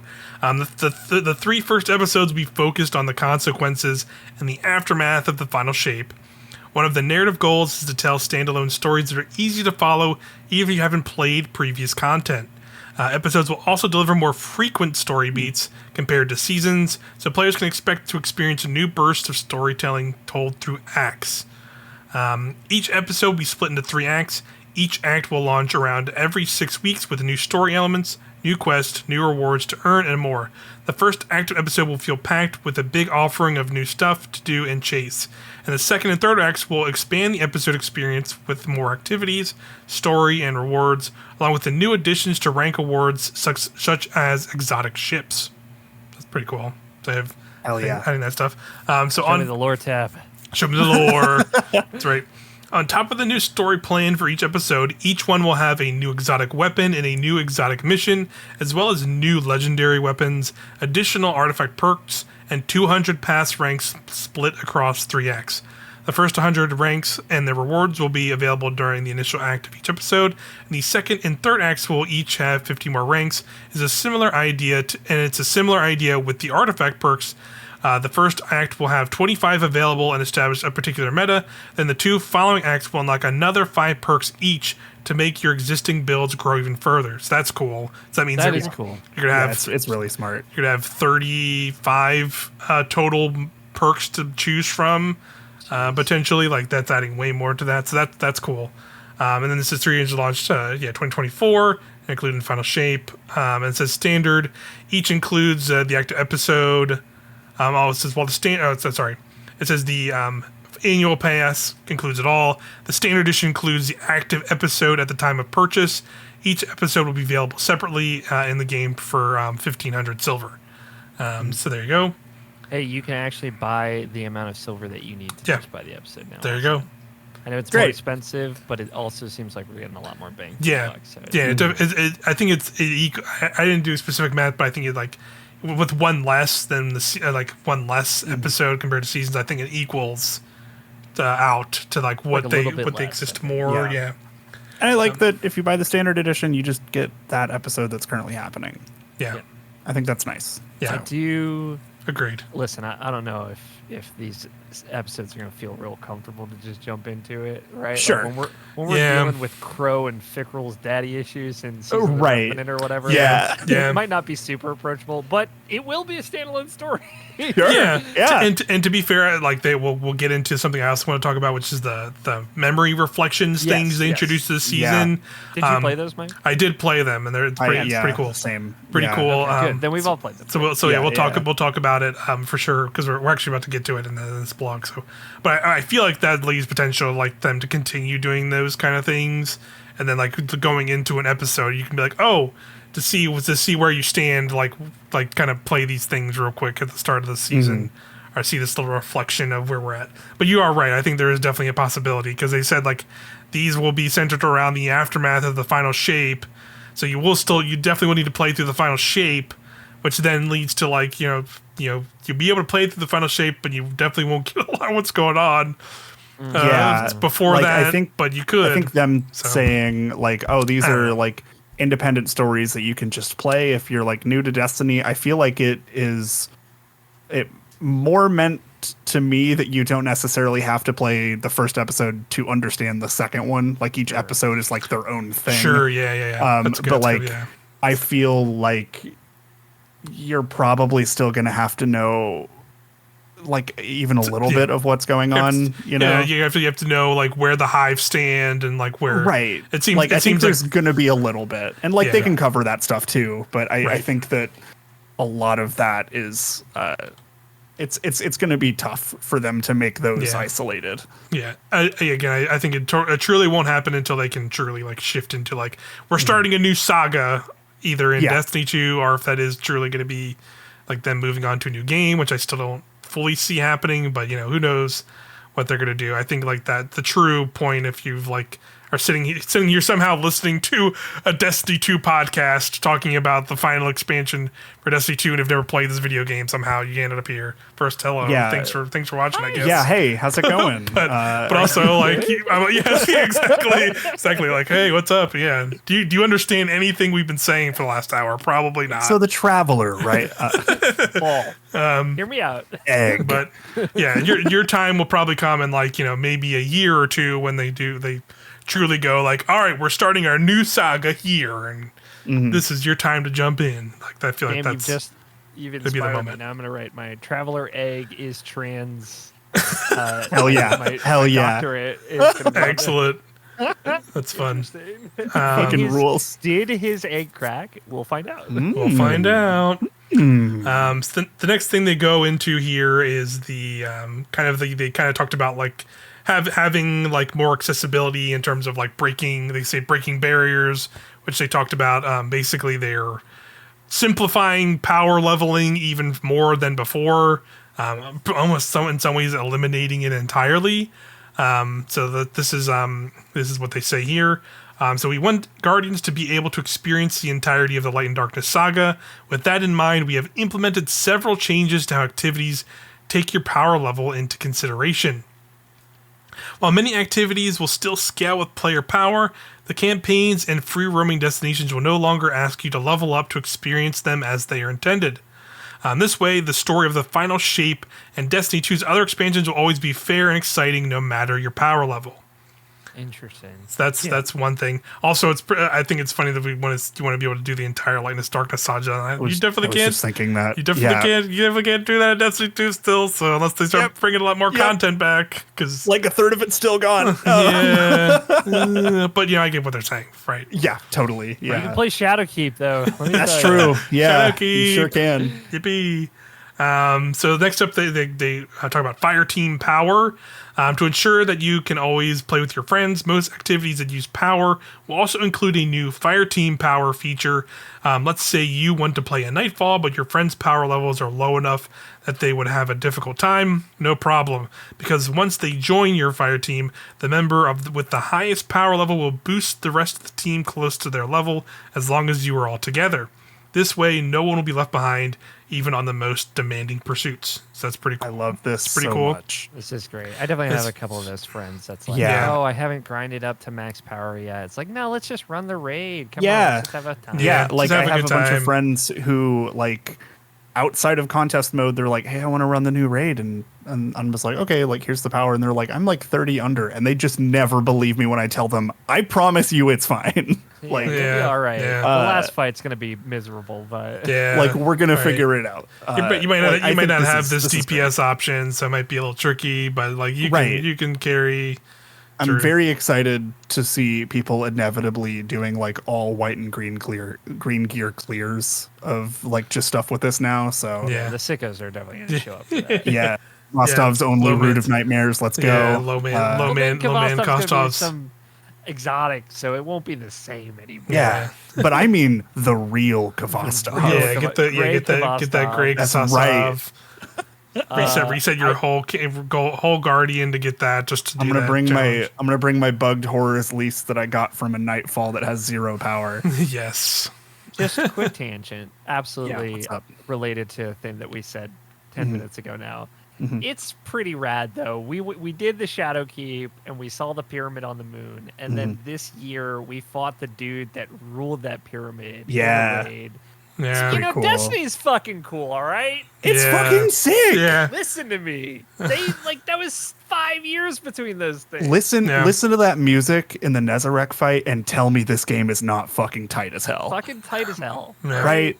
Good video. Fuck, Right. man. Good Play any video game. of Season of the Witch and tell me this game is not tight as hell. Yeah, it's Yep. tight. Good ass video game. All right. Next up, they talk about again timeline reflections is the next part. One of the several quality of life improvements that the season which brings is timeline reflections. These short playable missions can be accessed through the timeline menu in the director. They are openly available to all players and serve as brief and narrative introductions to the world of Destiny 2. New lights can play them to catch up on the ongoing narrative. Veterans can relive and enjoy pivotal moments from the past, and everyone will get a special end of mission reward. Yeah. So yep, I played So we through. also Great. We played That's all great. of these. I think they're I just did the Cade one. Yeah. Okay. I but think all three of them. I Are, loved it. Yeah. Are super great. They're kind of like these abbreviated versions of the original Mm-hmm. missions, but they also have like Ikora like narrating over them to kind of Yeah, that was contextualize so smart. things. Yeah. And then they also kind of lead into like other story beats of like you do that Cade mission right, and then it's like, oh, by the way, then after the events of that, we see the sequence where he gets revived, and then in this season he became Crow, and that's where he stands, and now he's kind of our ally. So you kind of see that the whole narrative that continued from that in the seasons, kind of shown right after that. Yeah, cutscenes from the seasons that are not Yeah. in the game. We get like a kind of clip reel of them, of like Yep. season of the Chosen, season of the Hunt. Like these are important beats. Like, and we Yeah. can actually see them in the game now. Yeah. Yeah, totally. And like they like all three of them kind of have that, right? Like it's really well Yep. done. Where you because next one's like Beyond Light, you get Stasis for the first time, and it's like Ikora and them talking about like, hey, like I'm glad Elsie was here because she kind of realized like these are tools and yada yada, and they kind of have that good explanation of it. And then how that then they show kind of the lead up of like, oh, then as that progressed, we learned that like one of our allies was also like was not our allies, and like how they kind of set up Savathun being hidden as Osiris the whole time, leading Yeah. into then you do the third one, which is a Witch Queen mission. When you first get to the throne world, more or less. No, it's a totally different mission. Like it's Okay. It's the apothecary mission, which is like 7 of 8. Yeah, So you it's go one of there the last later. missions. But it's like redone. It's like a truncated version, and it has Interesting. different narration. Like that's the one Yeah. where like right after Zavala and Ikora get in a fight, and it's like Mom and Dad are fighting, and Eris is like, "All right, I'll fucking Yeah. do it, 'cause you Like, all kids right, are let's just dumb." do this. Yeah. And they Yeah. kind of like don't have that context in it, but they lead into you finding the crystal and fighting Lucen Hive and doing and then like Yeah, crushing the Guardian. cutscene. Okay. And then, Word, and then, okay. yeah, and they show like they reveal the big beat of like Witch Queen, right? Of like you have to. Oh, Savathun was revived by the Traveler, and what does that mean? And then they kind of go fallout on of to that. the fallout of that, and then they show a little bit of the seasons of like leading into Lightfall, and like how the witness showed up and stuff like that. So like it's a good like very quick. It's really nice. Yeah. Quick, just like here's everything up to this point. Like if you really Catch wanted you to, if you really wanted to, you still could you could play that Forsaken mission, and then like play Shadow Keep, I guess, and then play Beyond Light. Like Beyond Light and like those things are still playable in game at least. So like you could go. Yeah, I'd like full to see deep them. full deep into I those. would like to but- see them do like. They don't necessarily have to do one for each expansion before Forsaken, but would be I don't nice. know. It would be kind of would be neat nice. to just like touch Yeah, on some of that a little bit. at least you like the know? Red War, like have like Yeah, I feel like that has to get covered. The Red War is like the somehow. forgotten stepchild of Destiny story. It like almost feels like Destiny 1 at this point. yes, yeah, pretty Like much. it's kind of wild. I was watching Dado uploaded his stream on the first day of Destiny 2, and I was just like, I had that on while I was working, and I'm like, man, like I I like barely remember any of this. Like it's kind of wild to think about. Yeah. It's pretty wild. But yeah, That mission on the Almighty was sick as fuck. Still. Yeah, it was. Holy shit. Yeah. It was so rad. I liked the Red War campaign. It was pretty cool. I did too. Remember that bit whenever the speaker was just like, hey, just kill yourself. I'm like, yo. Dang. Yeah. Bill Nye, you showed up. Yeah. Yeah. It was a fun campaign for sure. Yeah. So I definitely would like some more of that. Even if they could even go back in the well and like pull like a Destiny 1 mission or two out of there. Like pull like that'd be cool. Pull like the I would mission. Yeah, I would love that for me. Pull like the Taken King mission out and put it in there. Like they're like if that would be pretty rad if they could like have especially if they keep like reprising these raids. That would just be like a cool like historical archive to like because they're like keeping a lot of like the like it's basically it's weird that those are just like literally just plucked from a moment in time and there's like zero context around it, which I mean it's in the game, do what you gotta do, but I don't know, I think that would be like a really cool like the timeline reflections thing. I am like 100% big fan of, like I just think that's great. It's cool. Like I played through the Cade mission because I just wanted to play that mission again. Me too. So cool. It was a really fun opening mission. Using Strand in front of Cade, scaring the shit out of him. It's fine. It's like, hey, what's that? It's just like, what the fuck? Yeah. It's pretty fun. Yeah, I'm glad to do this. I definitely hope, and it seems like they're doing more because again, like they said in this, they want people to be able to play the whole Light and Dark saga, and you currently cannot do that in Destiny 2. But if they, if they use this timeline as a way to like make like a truncated version of that, of like here's like we already have like the new Light stuff, which has like the opening Destiny 1 mission, so like that already can kind of fit in there, right? Yeah. But then like obviously they could jump into that timeline thing, like here's like the first mission of Taken King, and then some context to that. Maybe like like a Rise of Iron thing. Maybe they could skip over a little bit of that, and maybe just go like Taken King, and then maybe go to like a Red War mission, and then they have Forsaken, and then so on and so forth. Watch them finally be like, we heard you, all of you very annoying people on Twitter. We have brought Siva back as a timeline reflection. Yeah. Pray for Wrath of the Machine next year. Pray for it. I want to play that raid. It seems rad. Yeah. Like I lost my train of thought. Actually, I sorry. What I was gonna say. It's all right. It happens. That's okay. That's okay. It's a lot to talk about. It is a lot to talk about. But yeah, they go on from timeline reflections in this article here and talk about Fireteam Finder, which again coming next season. So the season right before the final shape. So it says that launches in November with season 23. We're also rolling out a new in-game tool to help players find fellow guardians and assemble their collective might. Just choose the activity you are aiming to complete and pick between a few different tags, so players interested in joining your fire team so you can understand your objective a bit better. Are you a new player or a veteran? Do you have the afternoon free or only a little time? Just looking for a checkpoint? There's a tag for almost everything. So that's pretty cool. And I appreciate the chill tag. There's the chill tag. Meta. There was like a meta loadout tag or something like that. It was very funny to me. Yeah, I also like the Guardian Oath idea of like, hey, don't be fucking asshole. All right. Yeah. We all have to be nice here. Yeah. I appreciate it because I don't know. I was a little concerned about what LFG in this game could look like, but the tag system seems robust enough to just like great, awesome. Cool, yeah, because it seems even more big, elaborate than like the thing they already have in place, which is on their website, right? Like, it looked more like elaborate than that, which is cool. Catch me with the whatever they have, like 13 emojis you could put for tags, and I'm like, all right, sure, yeah. Sleepy guy emoji. Like, yeah. Catch me with the burger, hot dog, soda drink emoji. That's my tag. Burgalore. That's the Burgalore raid squad. Absolutely. Excellent. So the next part they go into after Fireteam Finder is talking about the season itself. I'll briefly skip over this real quick, just because we're definitely going to talk about that a lot. But the one thing I wanted to shout out post that is they did reveal Crota's End is the returning raid. That is our next Destiny 1 raid that is coming back. For the record, dungeon. Crota's a dungeon haters or whatever you can consider them. Eat their words because it's a raid. It's a raid now again, baby. That's back. It'll be here next weekend.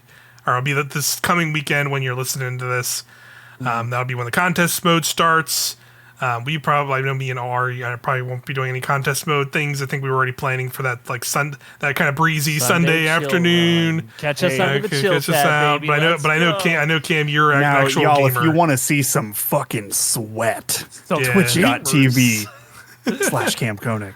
Right. Me and my team, we're gonna be definitely not trying for world first, but we're gonna do the contest mode stuff. Get that cleared.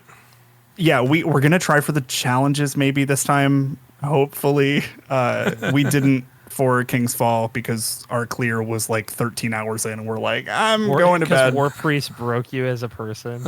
Somehow we fucking got through it, and then Vault of Glass, we cleared it after 12 hours, and we're like, nah. I'm good. Yeah. But now that it's 48 hours, we're just like, oh, maybe they're cranking the knob on this one, though. So they are. Yeah, apparently they're making it harder. Like, yeah, but they also put that fucking Strand Titan aspect into the game. So, like, I don't know, man. Yeah, like that thing totally seems pretty wild. Seems kind of broke. I am well of Radiance, but Strand Titan. Yeah, what if you could move your well? Yeah, so it's like that on top of a hard ass full stop just turned off that new Warlock aspect to it. Like they were just like, sure did. They ain't motherfuckers ain't getting time with this. This thing's wild out here. I'm very excited. Contest mode raid stuff is like they are my two favorite like days and weekends of the year. Like full stop. It's just so much fun. Like my fire team, none of us really played Destiny 1 either. So every time one of these comes out, it's like brand new for us. Yeah. Nice. We had like a really cool moment in Vault of Glass where we didn't do we started like assigning the oracle's numbers whenever they like popped up in orders, but one of our fire team members has perfect pitch. And so he would just hide in a corner and could tell which ones they were based on the pitch. And it was the coolest. We got a clear of that encounter with that coolest. Like, I don't even fucking care how suboptimal it was. Like shit like that only like comes out like naturally from contest mode raid days. And it's just so fucking cool. Yeah. Yeah, I get that totally. It's just fun. Nothing like just like throwing yourself at the same thing for 12 hours and just like making weird fucking paper diagrams with your homies, you know? Yeah. I remember our little like flashcard note sheet of fucking in a book I had written all the names of the Vow of the Disciple, like names of all things I was trying to convey to everybody. Yeah. We somehow like on our Vow run, we somehow didn't realize that it gave you the names, so we just made up names. And that was honestly more fun. So there's definitely, I definitely think our even when people realize we were giving names, like a lot of people still just use the names we made up on that day one. It's because they were good. Yeah, for sure. I'm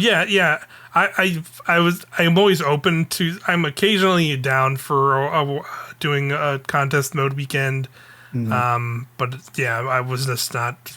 I would not have the time, unfortunately, this time around to do it. But I'm definitely definitely is a long stretch, and you have to have like a full 6 people willing to do that, which it can be challenging sometimes. But I'm definitely more keen on trying that for the Final Shape raid because of the the level of that raid, right? So like it feels like I want to be in that. Like it was my same feeling when the Witch Queen came out, and it was like we're going into a pyramid ship for like the first time fully, 100%. And it's like I want to be there myself to see that for that moment. So like I think I will, even though I don't know if we'll clear it in that, but I want to go. I want to go in that raid. At the very least, that's one of those things that like if you're not doing that contest mode raid, but you want to feel like you're there, watch somebody else do it. You know? Absolutely. Yeah, it's such 100%. Sure.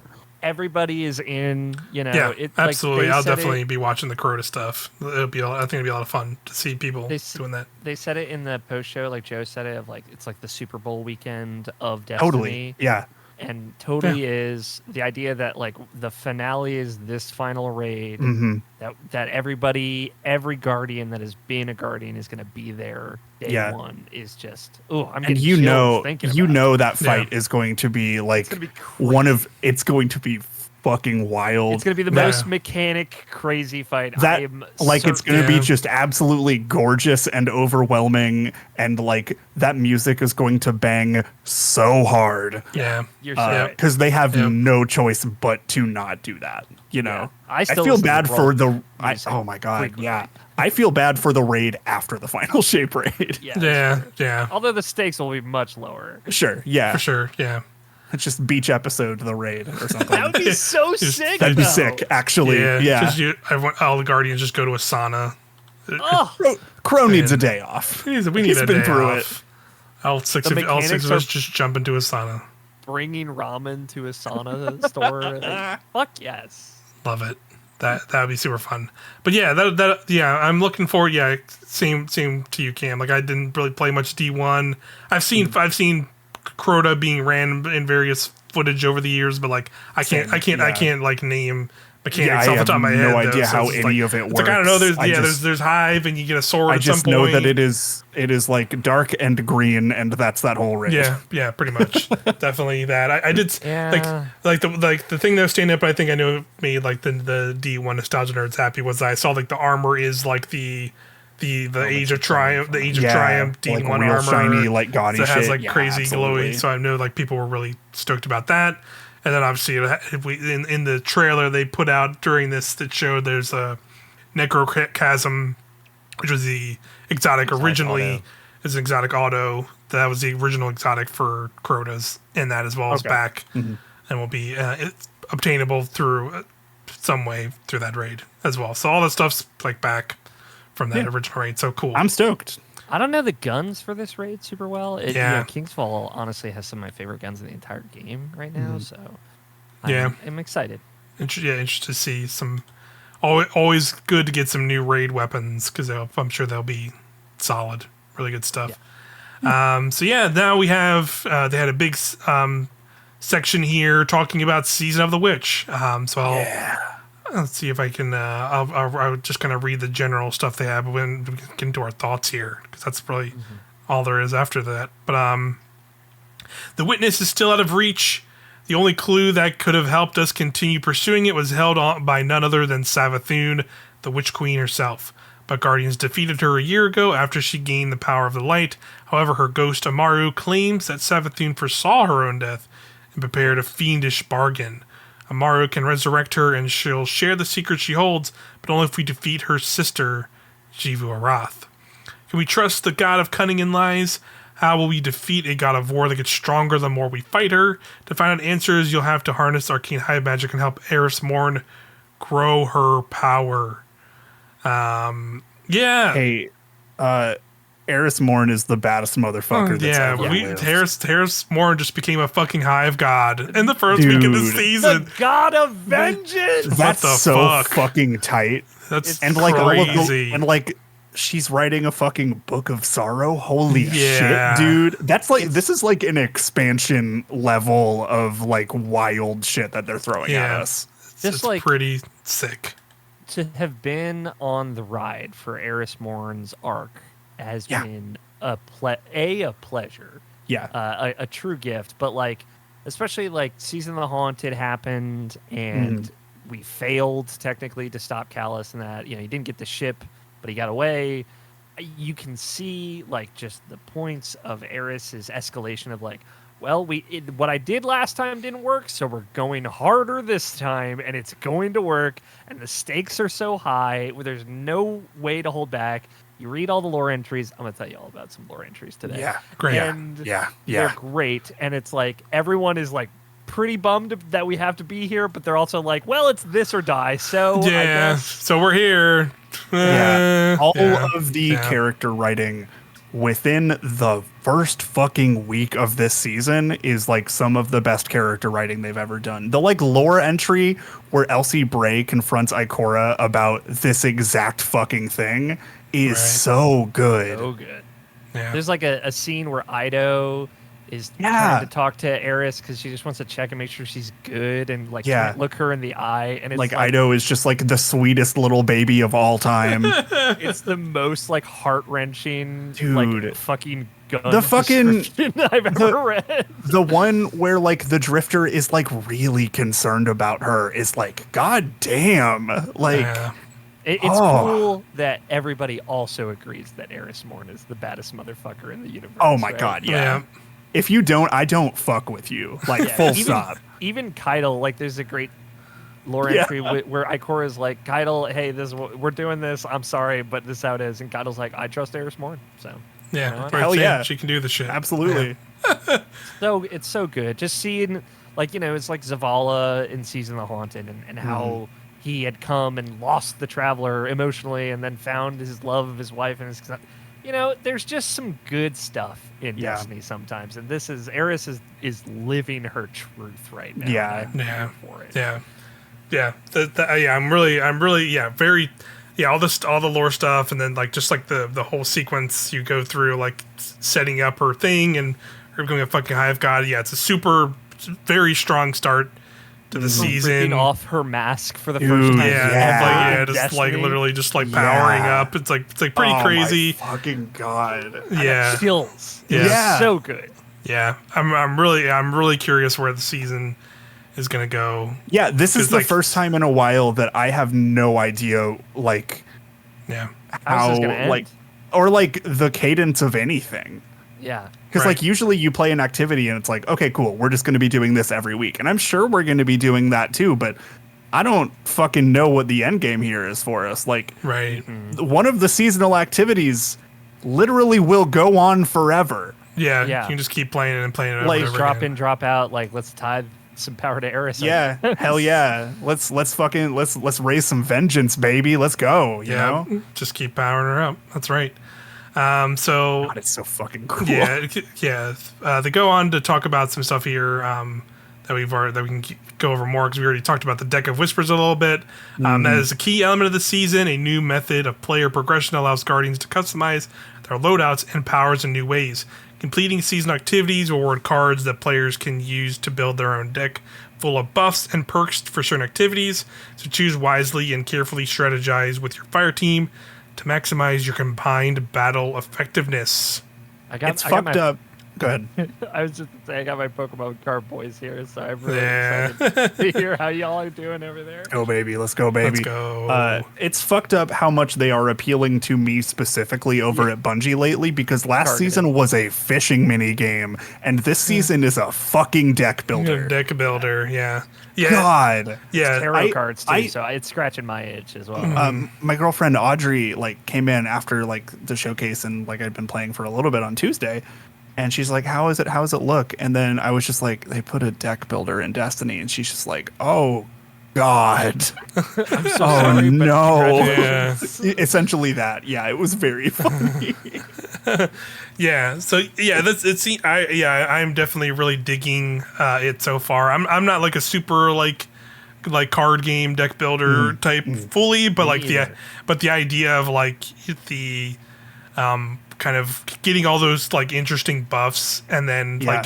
like by the end of like by in a couple weeks having like the full suite of cards and being like, let me pick and choose to like make all these buffs, and I can get Yeah, that like right now it doesn't feel like as big of a deal, Right. just because we're like capped at 5 and you can only have like 5 in your like deck that you bring with you. But yeah, But I feel like by the end of the season, like there's going to be some like pretty cool yeah. mechanical things you can do with that, and that's good because hey, tier 3 summoning's fucking hard, huh? Yeah, it's pretty brutal. It's pretty brutal. Attrition first week, maybe Yeah. a little too rough for me. Yeah.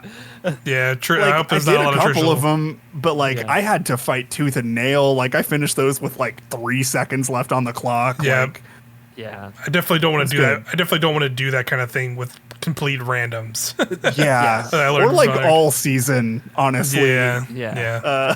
but yeah, But it's, once you have I do those like buffs, that. I think it'll be Yeah. better. And once attrition is gone, Yeah, attrition True. gone will make it much nicer. And yeah, like seeing what other buffs we can get. Like it's definitely seen a little bit of it already, where like they've like in the other activity, Savathun Spire, which I also really like. also fun. I like that one too. Yeah, it's great. Yeah, it's like you can see some cards like hidden around the arenas already, when you're like Mm-hmm. traveling through, and it's like, oh, here's like an Arc Attunement card.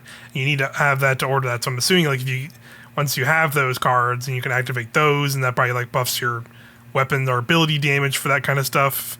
So that's cool. I'm into that idea, and it seems There's like secrets, and there's like definitely like secrets. Like I didn't even realize like there was like we were doing it like all day Tuesday, and then I think it wasn't until like Thursday or Friday that I jumped in and realized like what the symbols to go through the doorways means, and like when you're like if you do the correct ones, it takes you to the one boss fight where it's like the wardens, like all the hive guardians. But if you go into an incorrect one, you go fight the failed experiment, and it's like a bunch of it's like the big scorn battle, and it's like 2 different completely bosses. It's super cool. That's like a fun thing, and you can also go look in the triumphs, and there's a third boss, and it just has nothing but question marks. Doesn't even show you the name of the boss. So like, what does even that mean? Like, I don't know if it's like available yet already or not. If there's like some weird thing you got to do in there. I've definitely seen some doorways that are like closed off. So how do you open those doorways? Like, who knows? Like maybe there will be alternating paths throughout the rotation. Yeah, for the weeks. totally too. Having that secret chests in a seasonal activity is kind of bonkers too. Yeah, that drop a lot of loot. They do. Yeah. Like I like a couple of things. I was just like focused on, getting through those to get some like clears and reps in like my second or third time, and then one of my fire team members, I was like waiting for him to start the encounter because I am a polite person. And they were like taking a while and just like shooting at like stuff underneath those like final platforms, and I'm like, what the fuck are you doing? And then a chest spawn. I'm like, what the fuck? Okay, yeah, hell yeah. Yeah, that's awesome. Those are fun to find. I love the throne world. I think it's so pretty. So sick. Yeah, all the cathedral-y castle stuff. Yeah, very cool. Now that we have like a spire literally on top of everything, and you can see it from anywhere in the throne world. Also, now that it's been revealed, just by the way, oh, you cool. can just look up and you can see this giant, tiny little spire. That's cool. I love that shit. It's so good. Yeah, that's pretty rad. Destiny 2 is fucking cool. Yeah, that's a good video game. It's a cool fucking video game. When it's hitting, and it feels good. Yeah, and good exotics and good. Yeah, I was gonna go on to say like the definitely like some of like the biggest things that have made me like even though we're talking about how amazing the story is, like the exotics and the armor they've dropped this even in this first week are all like 10 out of 10 for me, where like this is like the first time, like I can't even remember the last season that a season started and week 1 I were like, oh, I want to go get all 3 of the new exotics like right now because I want to have them to like make a build this season now. And like I don't think I've done that. Like I didn't do that last season. I don't think I did it in Defiance either. Like I'm trying to remember. Yeah, I think the last time that I like really cared about an exotic was I guess Fallen Sunstars pretty good. The like that's the Warlock spiky arc one, yeah, right? that's the Season of the Plunder exotic. Yeah. I just that is just my default exotic. Like that, like Necrotic Grip is also like another one that I'm like, I have to do whatever I can to get this right now. Right. Yeah. I really outside like of that, I'm like, Cenotaph. Cenotaph, absolutely. And that was last season, but similarly, I don't really play the other classes, but like the other 2 exotics are very fucking cool. Yeah. Yeah. All 3 of them, I was like, I want to go get these. And like, I got the Titan Gauntlets because they look super awesome. And I want to make a build. So, as soon as they freaking fix freaking loadouts, that's one thing I'll complain about. Please, Bungie, please. I need them. I feel like I like literally. This is more. I know it is also a me problem, but like first world problems. Me problems. That's a first world problem of just like I've just been playing solar all week and it's been fun, but I've all my armor and the looks I make for my guardians and the mods loaders were all tied to those things. So like I have armor pieces that are like swapped into other looks and things. Yeah. So like now I have to like I don't want to redo all my looks and all the mods over again. So it's like I accidentally ran a Vanguard op yesterday with Fallen Sunstar equipped on a Void subclass because I just forgot to swap it over. I did that too a couple times. Yep. That too. It's a strike. It's not the end of the world, but ruined us. Yes. 1,000,000%. Yes. Oh my god! Yes, the privilege of loadouts they gave us in Lightfall. Like I know I can't go back.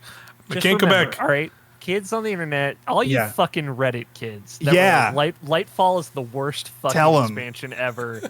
You remember loadouts next time, all right? Think about it. But yeah, like it's. I mean, I will say, to be fair, like this will probably also drive me to go into dim and just make actual dim loadouts, because I probably could have just been using those the whole time and not worried about it. That still works fine. So I should have done that. But I gotta build some loadouts for next Friday. Yeah. It's supposed to be re-enabled sometime next week. I need to go through and just like update my loadouts anyway. Get some new drip. You got a dragon helmet. Of course. Now. Yeah, you get that You think I'm not gonna dragon make a helmet. void dragon helmet with my new like briar gloves? My void drip right now has been I've been doing like this cool like grayscale, but like a gray and purple kind of like void look, and then the robes are the fucking sick 3-arm ones from the Val. Our Rooted Embers, I am happy to have that back. And the other one you just brought up, Aria. Briar Binds seems super fun. I got those. Fun. I just like the idea. Like it was fun too, because like I had already started making like a build similarly with Fellwinters right before the season starts. That I was gonna do. That was all about like doing a debuff, because I saw like a cool YouTube video talking about like it's like a really cool like because you do a finisher and it does like the Fellwinter's explosion, makes you invisible, it debuffs and volatiles everything around you, and you can do that with your melee and all kinds of stuff. So it's like a cool like loop you could get into of just like finishing, going invis to then like meleeing and doing all that stuff, and like having constant debuffs and constant like volatile rounds and all kinds of other stuff going on. So like seeing that and like seeing what you can do with Briar Binds, I'm just like, wow, that's just, I don't even need to use Fellwinter because that's like almost better now. Like with that thing where you can just have like multiple void buddies out, cause you can just grab them and like keep putting down your rifts and making more of them and stuff, and like that looks crazy, and like I'm definitely want to mess with that. And then the Titan one just looks super, like making the big ass hammer like a one shot, and is just doing absolutely ludicrous damage. Which granted, some of that is coming from because people are like doing like a swap from like they're doing swaps to like do that amount of damage. But I think even without it, it still is like very potent. So like that's super rad, and they just look cool as hell because they're like these big gauntlets, and like the top of them are like, they look like little like Savathûn like throne world spires, and there's just two big ass suns like on top of them. It just looks cool as hell. Like that, man. This is cool as hell. I wish you could wear those with Lorelei. It's like the only just it would big look fire. So fucking sick. Oh my god, that would be so good. That'd be really rad. Just aesthetics wise. Yeah, it just looks really cool. I did get the Hunter one today. I haven't messed with it, but I've seen people using it, and it seems cool because it literally like turns your grenade into like a moth cage, is what they call it. And it throw it, and it makes like a moth. I think the moth basically becomes a moth, and either it'll chase down enemies and become like an arc, like normal lucent moth, and explode, or it'll turn into like a void moth, and it'll go to an ally and give them an overshield. That's kind of how it's built. But then you can pair it. Yeah, it's a very cool idea. But then you can pair it with the new exotic grenade launcher that came out this season. Yeah. That makes a moth, and those combined together can make those moths with the grenade. So like when you kill something with that grenade launcher, it makes 2 moths every time if you're wearing those, and one will be like the one that goes out and attacks, and one will be the void moth that chases people. So cool. And I just heard the catalyst for that makes it so when you have a void, when you give somebody a void overshield, it makes you and them amplified or something. Like you can give amplified to people, like if you're giving out void overshields, or like maybe you have to have it or something. It sounds pretty wild. Maybe you have to be running ARC for that to work, but still. Yeah. So yeah, really cool thing, synergy with that this season. I was running that thing where I'm just so busy like getting like the new things, and like I'll be like, I was checking the craft weapons with these legendary weapons, see what the rolls are, that I always end up like throwing those immediately into the vault and then coming back to them later and being like, oh yeah, sick, this is a sick weapon. Because I've already done that already, but like I definitely want to mess with everything. And that's been like the thing I've been really digging, is just like like not every season do I have this moment where I'm like, okay, I want to go get these exotics. I want to set up like new builds like now, and that's always like super fun and exciting for me. Yeah. I've been like checking out as many of the changes to things that they've done. Finally got the Monte Carlo catalyst last night. Hell yeah. I got that earlier. I got it and have been bayoneting a little bit already with it. It's pretty fun. I'm just over here. Just don't mind me. It's fine. It's pretty fun. Fine. You know. I had to run a lot of strikes. Me too. Yeah.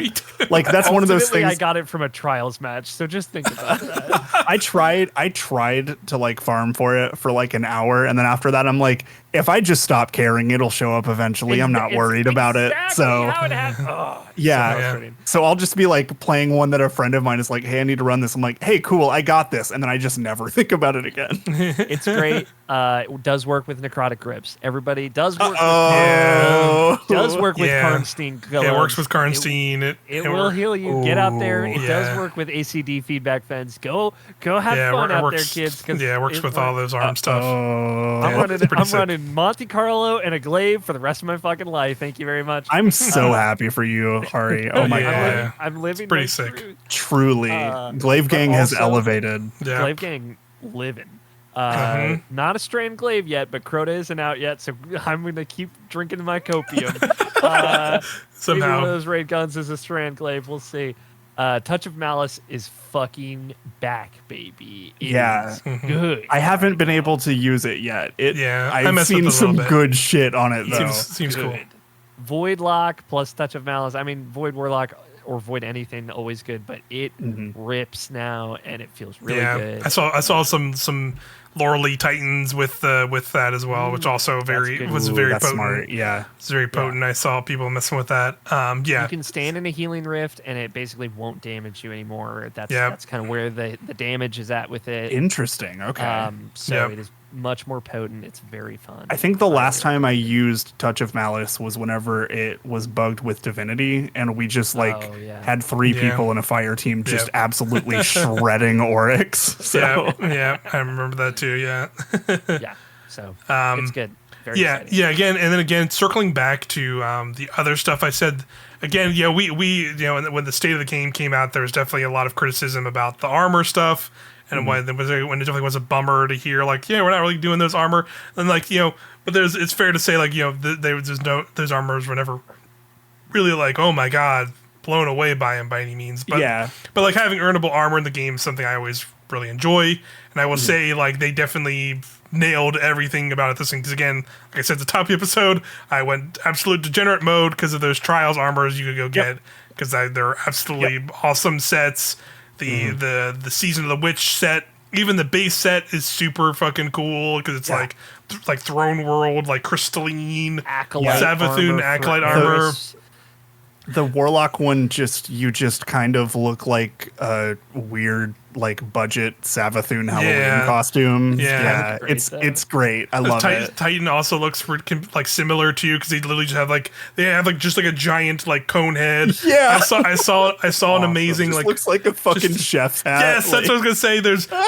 I saw an amazing TikTok the other day that was someone just straight up made like a cook, like they're just like, all right, we're cooking, and he just had like a full on like chef. So funny. Like he made his Titan look like a chef, and I was like, yes, that is actually kind of amazing. Yeah. It looks really great. And then obviously the season pass ornament set that's all like the tree barky armor just looks really cool Druid too. armor. I'm a fan of that. Very Druid armor. All those sets look really rad. And then obviously we'll have the Crota armor. The good Crota armor. The good Crota armor this week. Like they you know what? Yes, they made the right choice by like sticking to their morals and like making just really incredible looking sets this season that I want to go get. Also don't we get like later on in the season that bonus one that got pulled from Eververse? Like that'll just be put into the rotation too. So. Yeah, it looks like this weird like bony looking. There's like pics of it out of there that was originally going to be the Eververse set. They also talked about it. Again, this will be like a more of an this will be an Eververse armor set. They talked about it in the TWAB from this week, where they are going to the TWID. Actually, it's the TWAB. We don't do that. You're over. I'm muting you on this podcast. Canceled. God damn it. But yeah, they're bringing back the season pass ornament set for Season of the Worthy.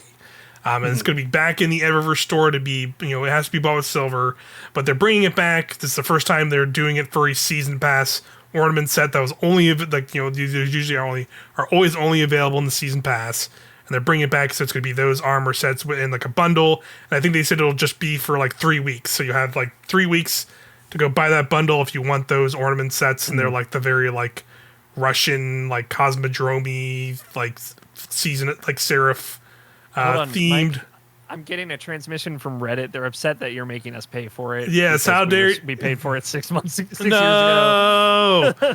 Come on. Yeah, I was gonna say. Look, I fall under that camp because I don't have that ornament set. Yeah, I don't either. But I played, my rank of Season of the Worthy was rank 2. So yeah, mine was 0 because I completely stopped playing Destiny at that point. But yeah, it's one way or another, man. And like now we're at the point where it's like, yes, there are people like all of us who are probably playing Destiny. I definitely know I bought the Shadowkeep version of Shadowkeep when it came out. That would have got me all the things post that, because I know because I remember I was able to just jump right into it once Season of Rivals came out and I got back into Destiny. I was able to just jump right in and start playing so clearly I had gotten that at that point.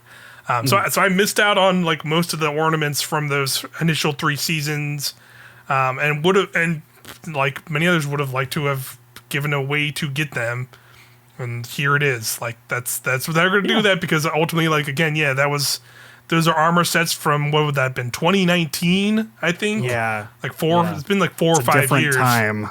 Yeah, 4 or 5 years.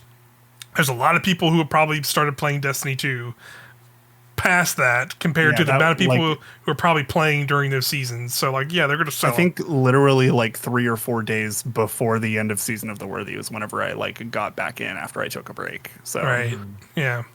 So it makes sense. Like, admittedly, this was out of the ones. This is probably the one I wouldn't really actually probably get.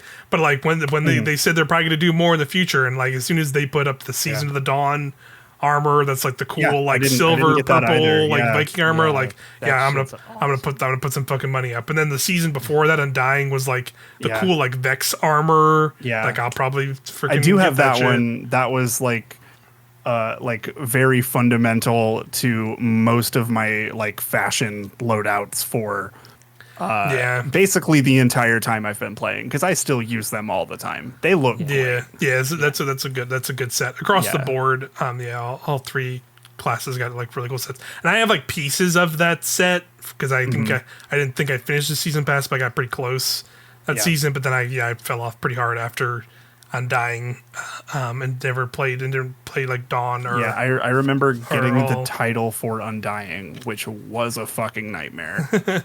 And then I had burned myself out so bad because of that I did not play for 2.5 seasons. Yeah, so. Understandable. Yeah, Undying was a rough time in Destiny. Yeah, definitely. I still use that title a lot, just to remind myself of what I did. Yeah, the Undying. What you've seen. That's just like that reminds me of just like the same people who have the Reckoner title. Like those are, if you ever see a person with the Reckoner title, let them do their thing. You never all psychiatrists. Let them. That's true pervert behavior. Yeah, that's true degeneracy.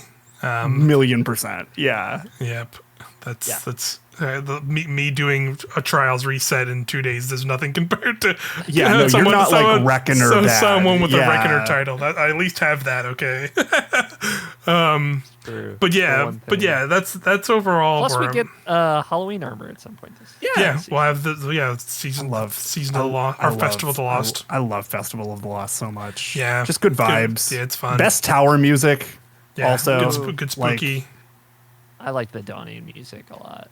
Oh, I am a sucker for goofy orchestration in music. It's very fun. That shit's fucking bouncy, it's just good. It's a good vibe. I like the tree that they put up. It's great. Yeah. It's very fun. And every time they do that event, I always forget that you can get candy on the tree, so I am always pleasantly surprised by the fact that it's just there.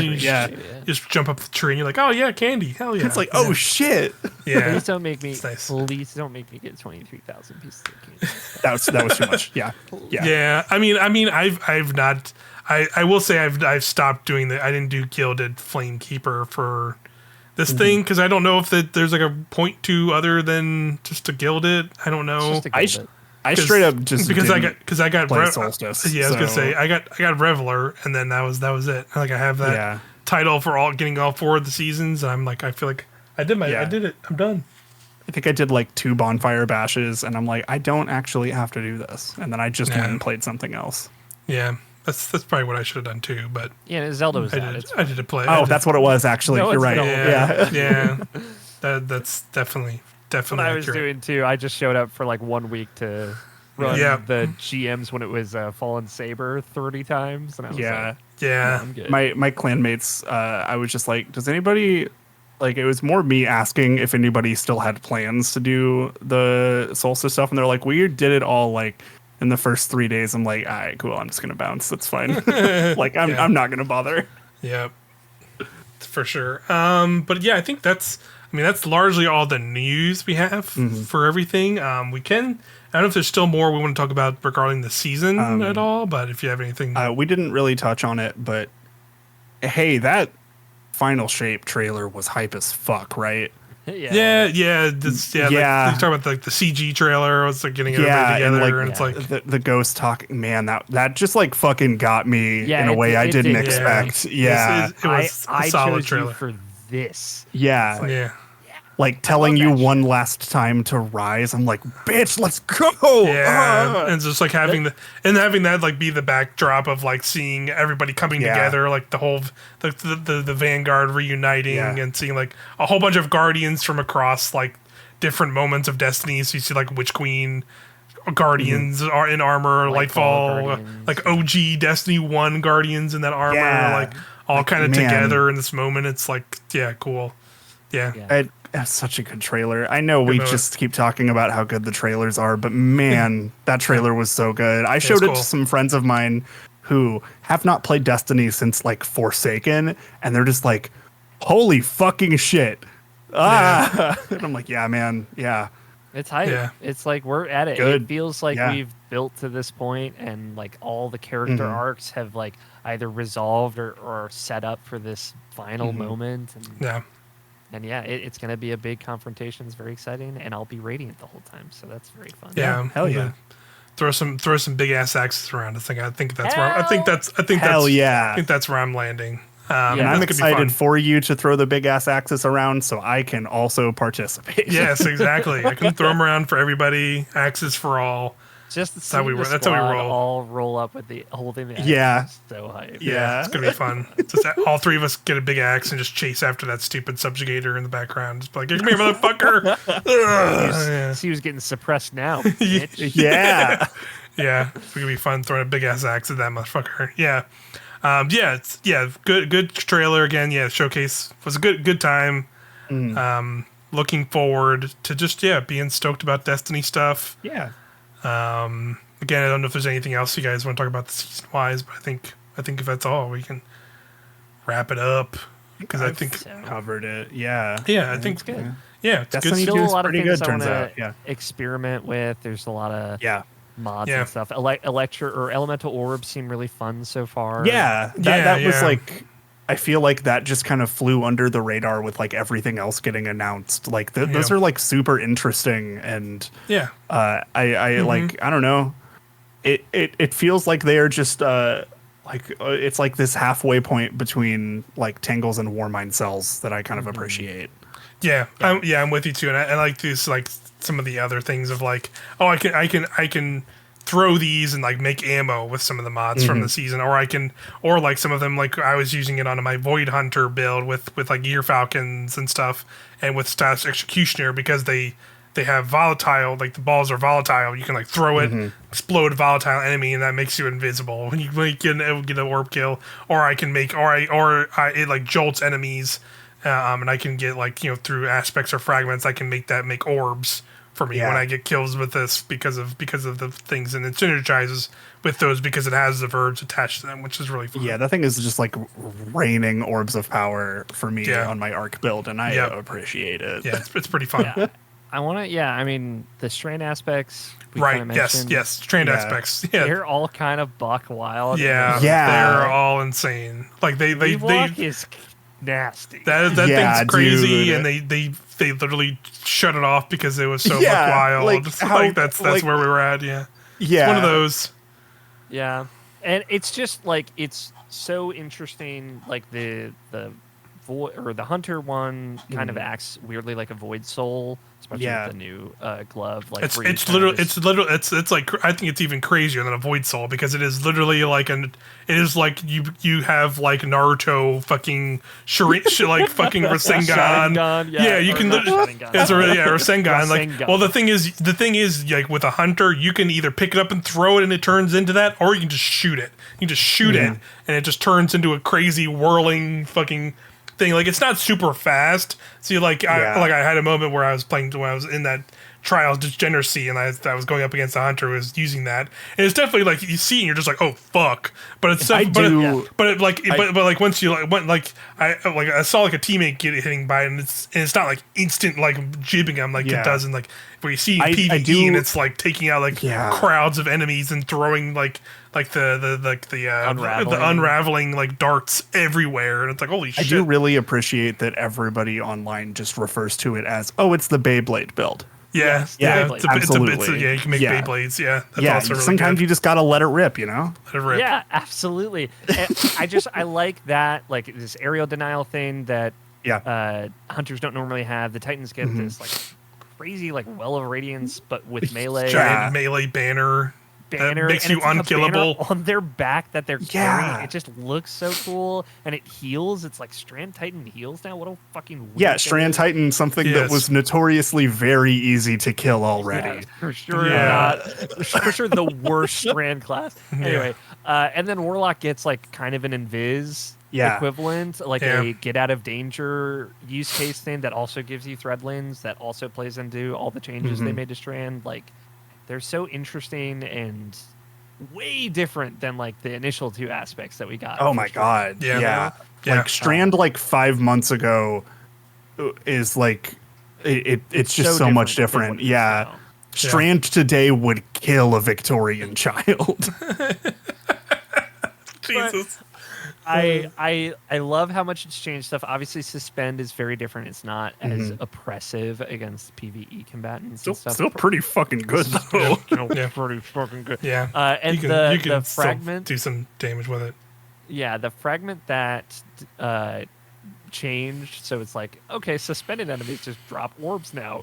That shit is fucking wild. Yeah. I just want y'all to know, if you are running the build that was hot during Lightfall of Glaive plus Necrotic Grip plus Weaver's Trance, that shit fucking rips right now. So, and I love that build. Yeah, me too. So I just, there's a ton of fun stuff. I want to play around with Sever more because it's obviously gotten a buff as well.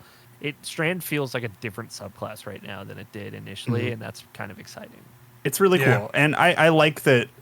Like with that, with like the Weaver's Trance Necrotic thing, it's kind of neat that this is also they're kind of leaning into people thinking that the next subclass before Strand was going to be like Poison, and they're just like, I mean, it kind of is, You can do that. Yeah. It's not what it's meant for. Right. Yes. I think that's great. Yeah, super cool. Yeah, I definitely like want to like set up builds with that stuff again. It's just waiting on those loadouts because I definitely want to set up that Titan build because I feel like it'll synergize immediately already well with like the Titan build I'd set up, where I was either doing grappling meleeing to people and like throwing the tangles around to make everybody woven mail, but now I can literally just run up to a fool and melee them to their faces. Or I haven't seen. I guess I would assume that you can like grapple melee somebody, and that procs that as well. It does. So and sick, the Wanderer awesome buff, very good. Just really, let you all know. Hell yeah, very good. Hell yeah. Put Swarmers on, and you will see what I'm talking about. All right, I'm gonna have to do that. Yeah, it's super fun, and like the hunter thing too. Like that thing just seems like it just looks fucking cool, and it's like fun. It does look you just like throw a tangle, and it's just like just let it rip, and it just fucking goes crazy, and like adds like a whole new layer to that, and like a cool thing, and like having that, but then also like the weird, like you like do a dodge and make like an after image that like makes threadlings. It's like having both of those things, and like with not something I expected the hunter to like have at this point. Totally different than what it was 6 months ago. Yeah, that's absolutely. Awesome. Yep. Yeah, very cool for sure. And yeah, and I definitely want to update those again. It falls back into that, like they made cool exotics that make me want to change up and update builds or make new builds, and now these strain aspects did that on top of that. So yeah, like the season is starting off just like strong across like all the boards with like story and cool new stuff, and it feels good to have Destiny like when it feels like it's firing on all cylinders with the start of this season. You know, we'll see where it goes. You know, I think inevitably, which happens with every season, right, where we'll get to like week 4 or 5, and I'll be like, okay, yeah, well, you know, Destiny's going, but like to have like this, it's always good to have these moments still. Yeah, to, like, I don't know points. of. I think this is probably like. At least in recent memory, probably one of the strongest like season opening things that I've really kind of felt since I've been playing. Yeah. Agreed. Politics started really strong for me as totally, well. Yeah. But you know, guess who was there? Eris Morn, 100%, baddest motherfucker in the universe. Yep. Yeah. Literally turned herself into a hive god to fight. God, that's so fucking cool. Yeah. I can't get over cool. how fucking tight that is. The god of vengeance. Yeah, she's a fucking God, hive that's god. so good. It's wild. How can you beat a hive god? Just be a better one? Fuck, that's so good. Yeah. Man. Like the fact that she's like referring to Zivu and Savathun as her sisters now. There's just good shit in there. I'm hyped on it. Yeah. Gonna be interesting. Yeah. I really gonna be interesting to see where that kind of stuff goes. I'm so worried about Eris, but God, me too. Oh my God. Yeah. I believe in her. It's just a stressful time right now. Okay. Yeah. Right. Stakes are high. It feels like the stakes are high, you know? Yeah, definitely the stakes are high.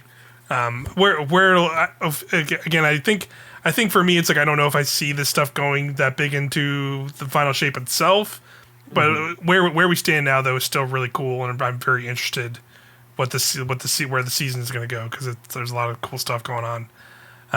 We'll have to see where that goes in the next week, because I think that's going to do it for this episode of the Helm to Tower podcast. Cam, thanks for joining us. Yeah, thanks for having me. Worth noting, we got a hot. I'm back, baby. Destiny column will be up the day that this podcast is up. Let's along go. With a Destiny video of me talking about some of the seasonals, the episode stuff. So you can watch this. You can read my post about the final shape and how I'm feeling about it as well. So go check that out too. Yeah, excellent. Plenty of Destiny's stuff. Back, baby. Destiny is back. We are so fucking back. Finally, that it's not a dead game anymore. Once again. Wow. Once again. Can't believe it.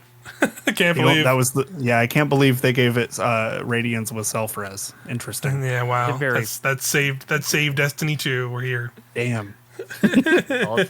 Politics. But yeah, thanks everybody as always for hanging out here, listening to us on either podcast services or here on youtube.com/Helm to Tower.